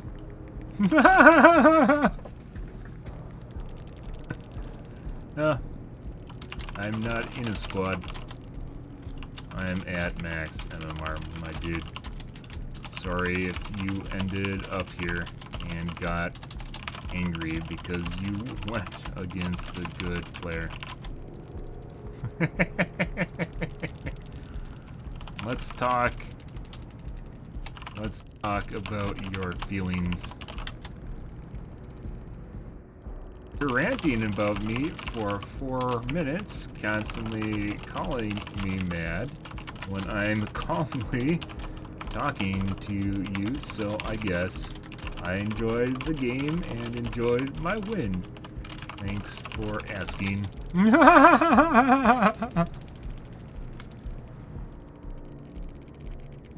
Got me good.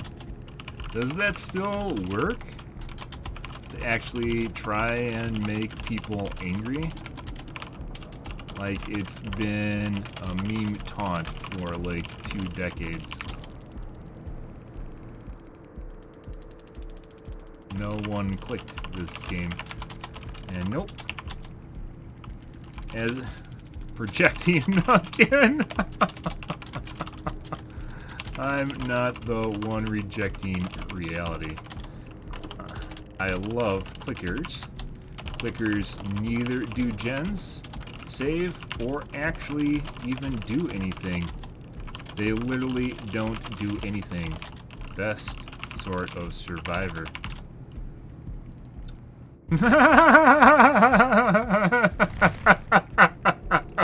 Yeah, hit him with the hard truth. It's literally one of my texts, guys. I guess apparently it's not one of my texts, but that's literally one of my texts, is clickies. Where you just leave clickies alone and you try to encourage them to keep clicking at you, because every moment that they're spending clicking is a moment they aren't doing gens or doing anything useful in the game. That's actually, I think it's BS Clicks.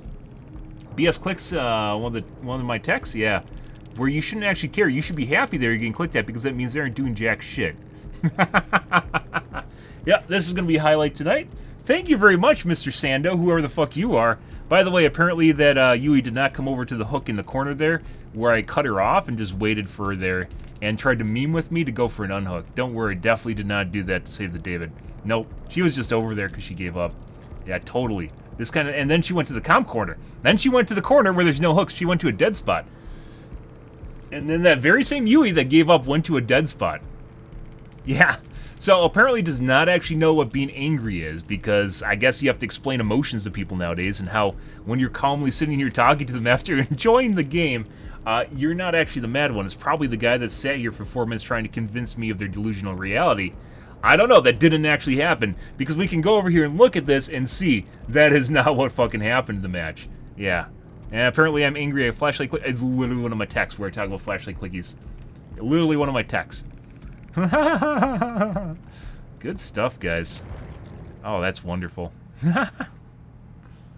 Uh-huh. Well, we're probably on a cheater hit list now, so we'll probably have to rotate usernames. It's people like that. Those are the unsavory types, guys, that are willing to do anything to win. Yeah, they're literally willing to do anything to win. Mm-hmm.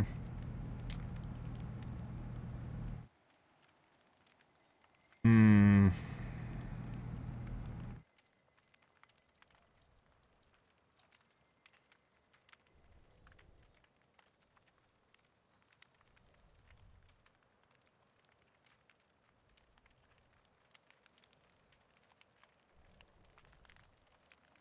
Brand stretch res, too.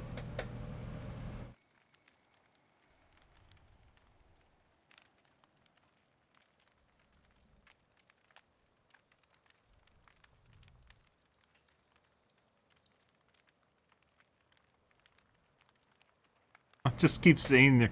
It's like straight out of the fucking like early O's. Just keep saying the person's mad till they get angry at you, and then when they don't, it actually pisses. Like trolls, guys. One of the funniest things, or one of the most one of the best taunts, or one of the best ways of instigating or inciting trolls, or pissing them off, stoking the fires with trolls, is to laugh at them. They absolutely hate when you laugh at them. Like they have some sort of weird inferiority complex where they're trying to project themselves onto you. And if you laugh at them, they fucking hate that shit so much. Because it means they're a joke. They know what they're doing is a joke, and it's definitely not making you angry. And then it just pisses them off even more, because they can't do what they're trying to do. Oh, buddy.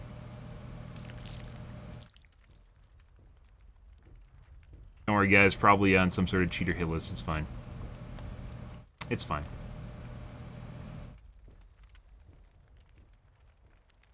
Hmm.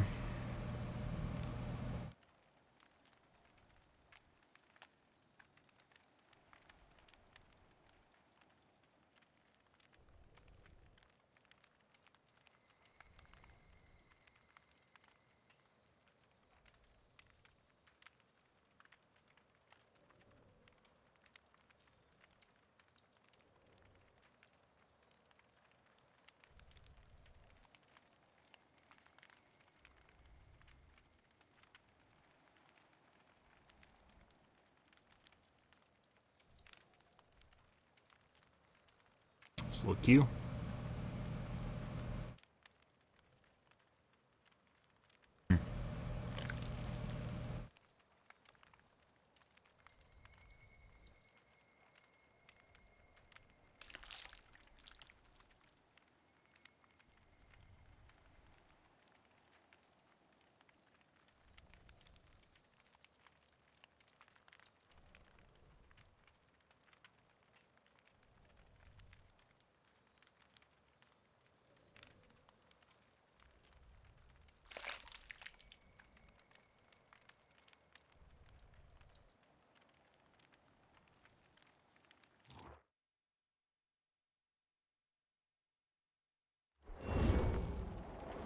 Q. TTV.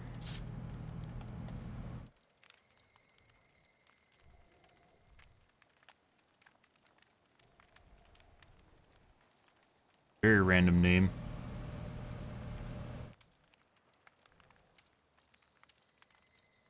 TV that occasionally streams. Very occasionally, that's not really even a TTV.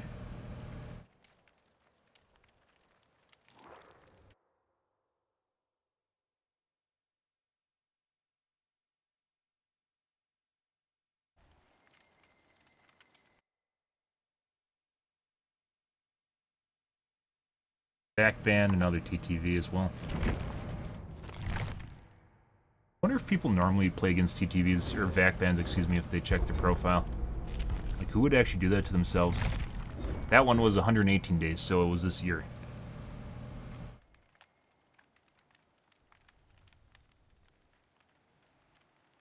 Like a 5,000 day vac ban or something 5 years ago. It would be 5,000 days. That's a lot longer than 5 years. 3,600 days will be 10 years, and bans expire before that. I think it's 2,700. So, VAC bans, if you guys didn't know, expire after 7 years. It's still on your profile, but only you can see it after 7 years. Which I honestly don't think is long enough. It should just be with you forever. Not that you should be eternally banned from games, but people should be able to see that you're banned from games. You've been banned from.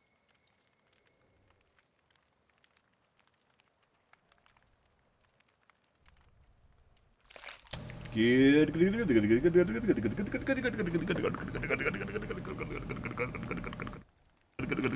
think we got two. I think I got a highlight yesterday, even though we're playing Executioner. Pretty sure we had a highlight yesterday. I didn't highlight it.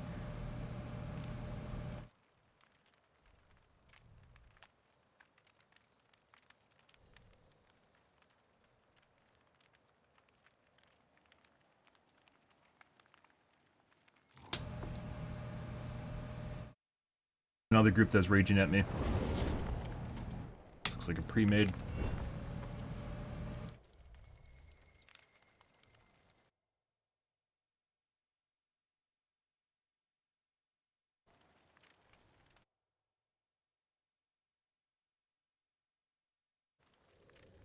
Japanese, one of the two.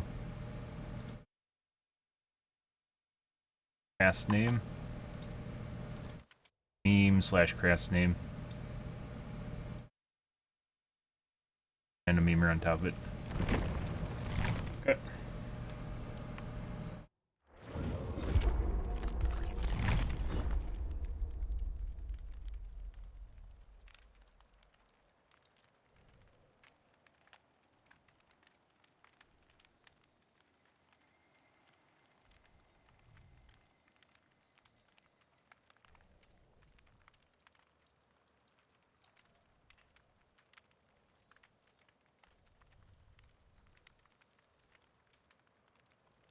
Do do do do do do do do do do do do do. Hmm.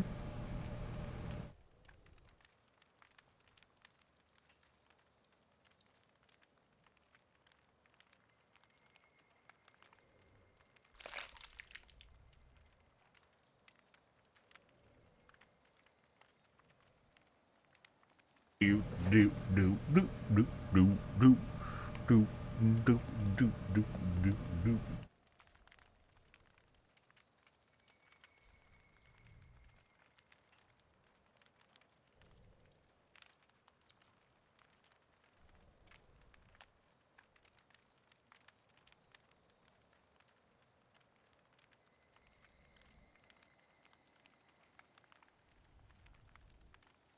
Very slow queues tonight, guys.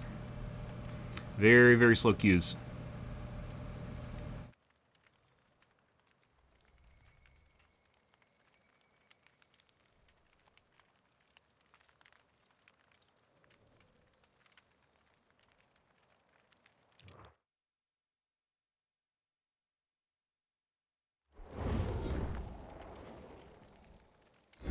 And immediately crass name.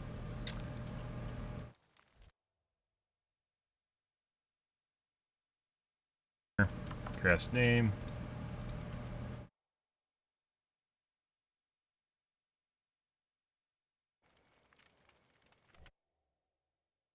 Tech ban. And also free. This is like, what, 3 years? Actually, that's literally like 5 years. We were just talking about that. It's about 5 years, I think. Last name.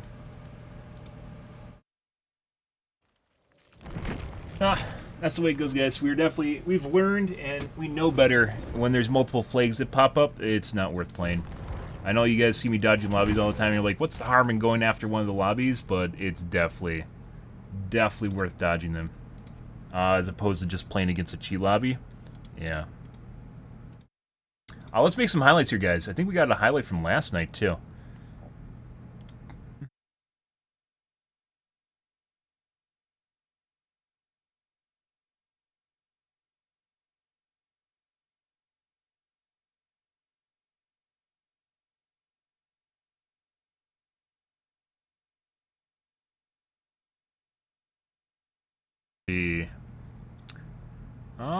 Yeah, we had a highlight last night, didn't we? Highlighted though. Oh, we're playing. I'm pretty sure it was just was in the locker. No. Titled Fuckboy Squad. Something.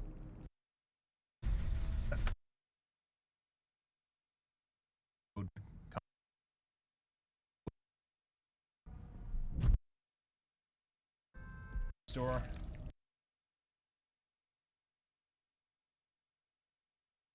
Insta load, they're more than likely on Windows. Globe, which means they're Epic Store. Epic Store. Cam off first game. Which? Windows Store, Epic Store, Stadia. Burger Cup doors. Mega Cup.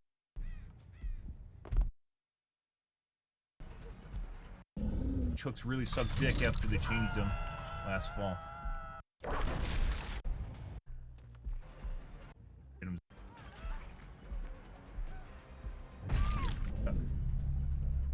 don't know why she did that. I think she thought I was just going to veer off. Reset. Is not just now.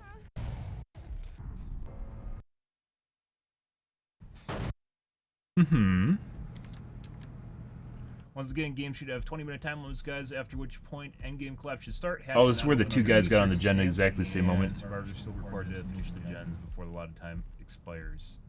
And endgame collapse is 4 minutes, so 2 minutes and 4 minutes with a down.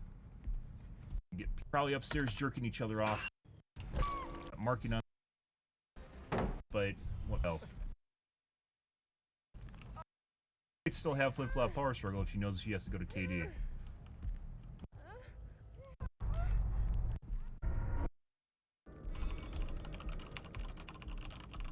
It was all about the endgame chat, if I remember right. This killer's trash. Here's Blast Mine. OTR. Once again, guys, look how many OTRs are in this game, too. This, once again, is higher than our normal of about 1 per game. Alley's Tunnel. Camp. Why wouldn't I? You do things that help you win. I do, too. Like that you can win. If you think I just face camped, you would be mistaken. Bad. What's bot? Like bottom tier or something? I'm not. I 4K'd and enjoyed myself. Kind of a running theme of what just happened tonight, wasn't it? 4K bad. Got me good.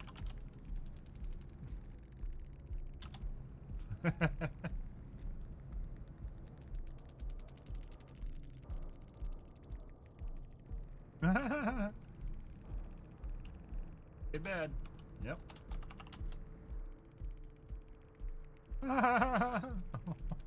They're trying to find a way to insult me, and they're realizing that I'm just going to keep pointing out 4Ks to me.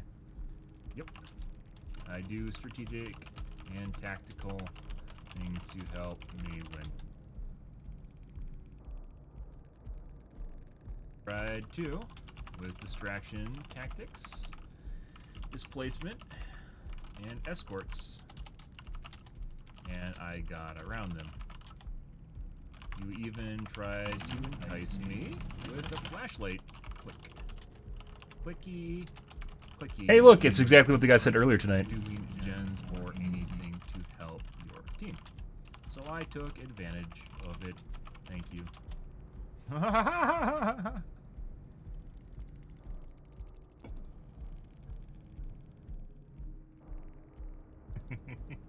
This guy's really angry. Apparently, I'm supposed to be a normal killer. 4K bad. You realize this baby killer 4K'd you guys, right? I'm just making sure because it seems like you're having a neurotic episode here and can't see which reality you're part of. Oh!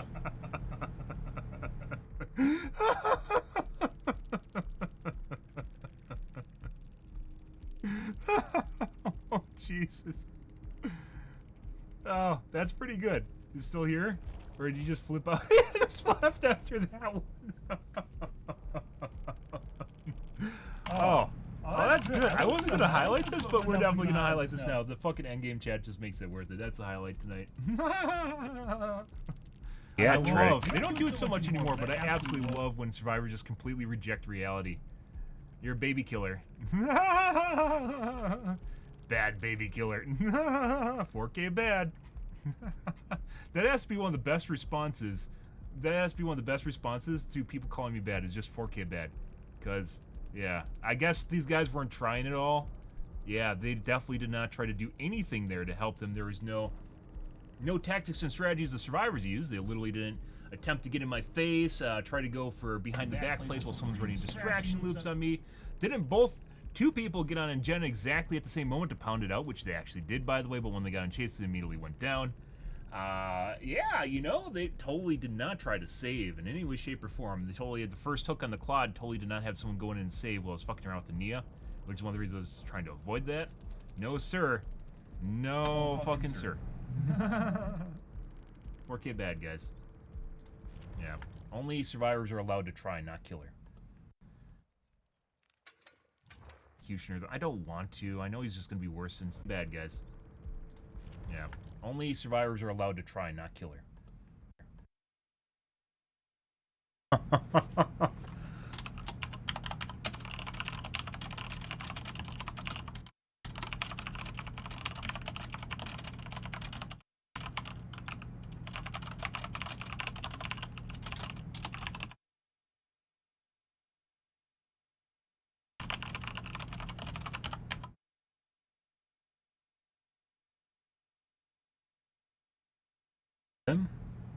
Good. And then we have the highlight from tonight, too. Mm-hmm. What's going on?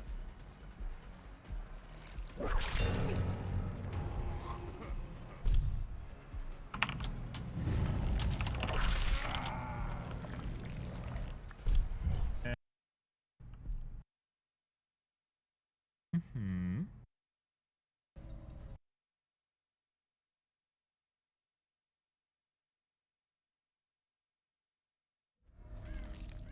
Damn. Okay. Alrighty, guys. Let's break a couple doors. I need to figure out which perk I want to change up for darkness. Yeah. Broken. I really like overcharge. I'm gonna fucking miss it if I get rid of it. But deadlock, we need. STBFL, we need. NOED, we need. Although NOED, I mean, it doesn't activate that often, but when it does turn on, it's something we really need.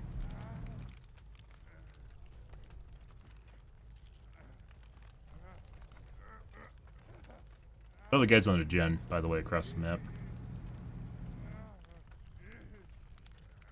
For phase 2.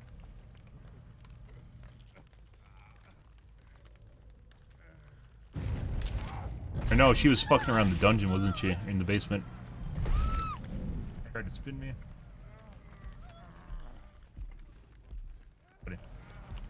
Yeah, she was in the basement just waiting for me to leave so she could work on the gen. In the back there, we'll wait and see. She's just in the basement the entire time. Just came over. Might have unbreakable.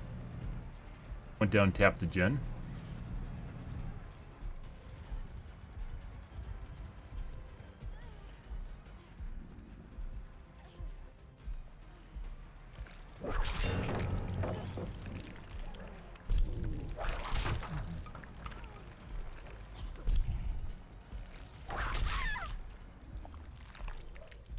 Alrighty.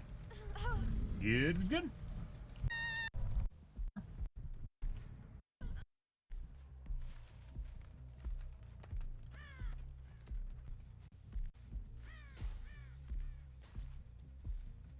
In the base. Yeah, we don't. And do much. The rest of the world aligns with it.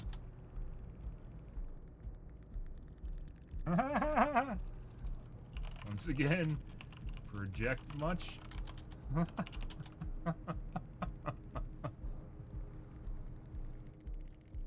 I think they are mad. Projecting is when you take your feelings and pretend the other person is feeling them.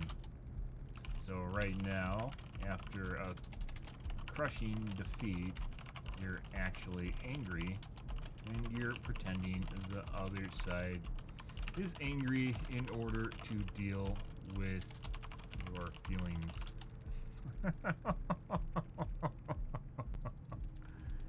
Okay, bad.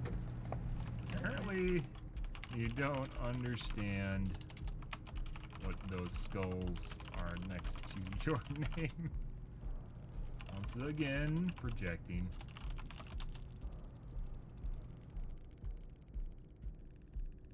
So is a Swift too, by the way. So he's talking about We're Not Mad. So he's talking about his group. Delusional, I see.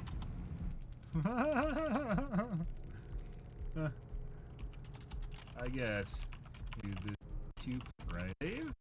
I'm angry because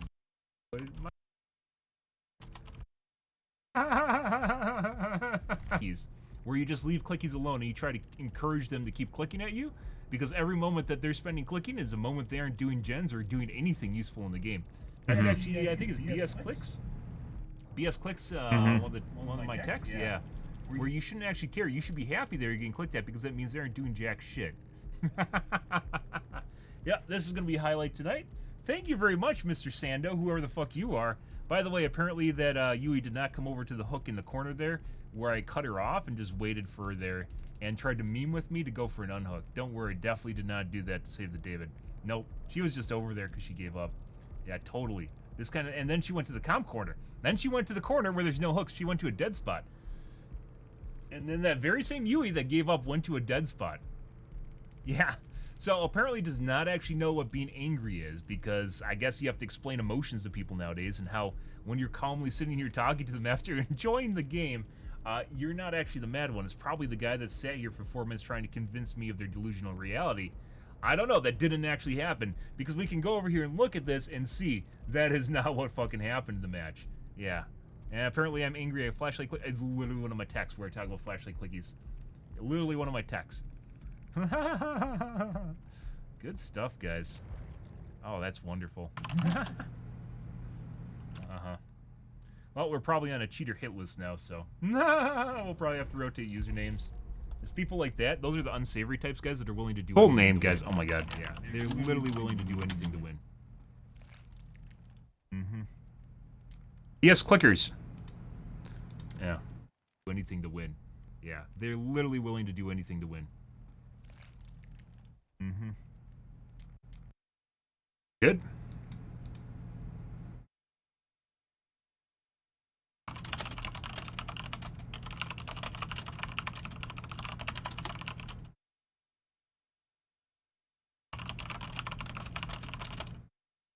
What is it?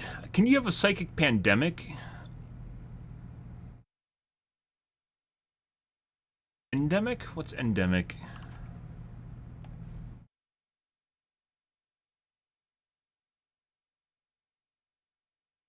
Of a disease or condition regularly found among particular people or in a certain area.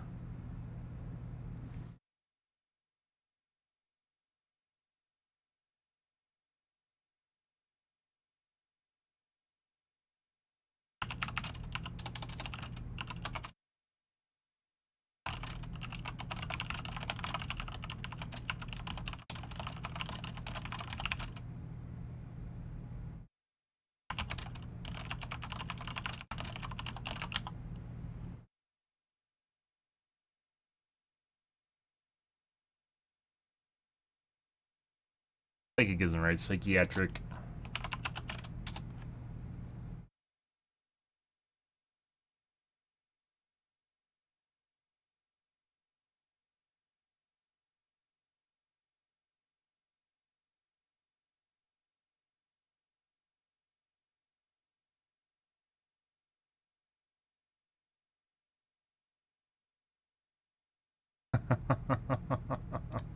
Good. Good. Alrighty, guys. We didn't have that many killer games tonight, but that's unfortunately because we had 2 hours where we went over GamesCon at the beginning of the stream tonight, guys. If you're curious about that, Tomorrow will be more Dead by Daylight. We will be working once again on Executioner and possibly on other killers. We need to figure out which perk we're going to drop in favor of Darkness Revealed, or we're going to have to start looking at other killers. I think we might put some points into Doctor, because we'll be able to use him. He does have Anti-Loop. You do need to use his detonation delay or detonation add-ons in order to use it properly, but he definitely has Anti-Loop, and you're able to actually use it. So maybe we'll go to Doctor. I'm not exactly sure. Maybe we'll go to Doctor. Doctor has a map-wide, obviously, map-wide aura reading. So, not map-wide, as big as your radius, whatever your radius is, 32 meters normally.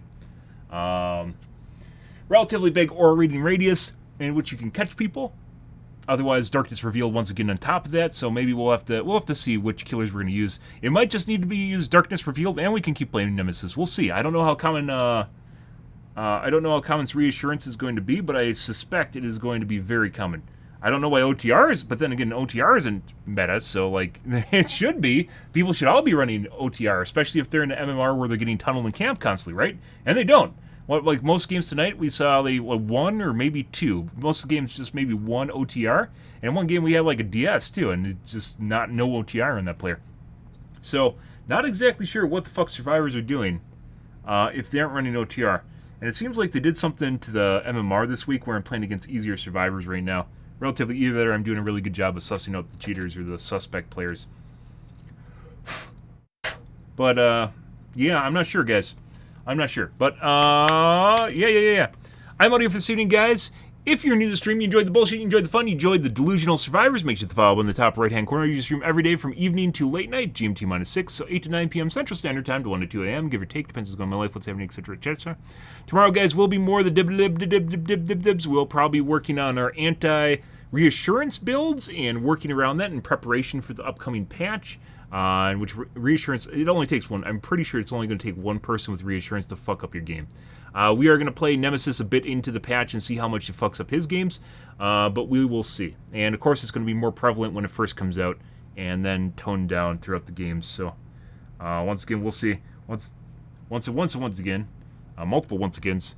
Once again, OTR is supposed to be common, but it's not. It's even better than DS, and you'd think it's more people that have it. I have like an eyelash in my right eye or something. You think more people have it, but they don't. Like, the people just dropped DS, and then they didn't pick up OTR or DS, and they just they got rid of both of them. So, yeah, I don't know, guys. We'll tackle this more tomorrow, guys. Ongoing effort. Anyways, guys, I'm out here for this evening. Thanks for watching my stream as always, and I hope you guys have a wonderful Thursday night and Friday morning. Have a good day, guys.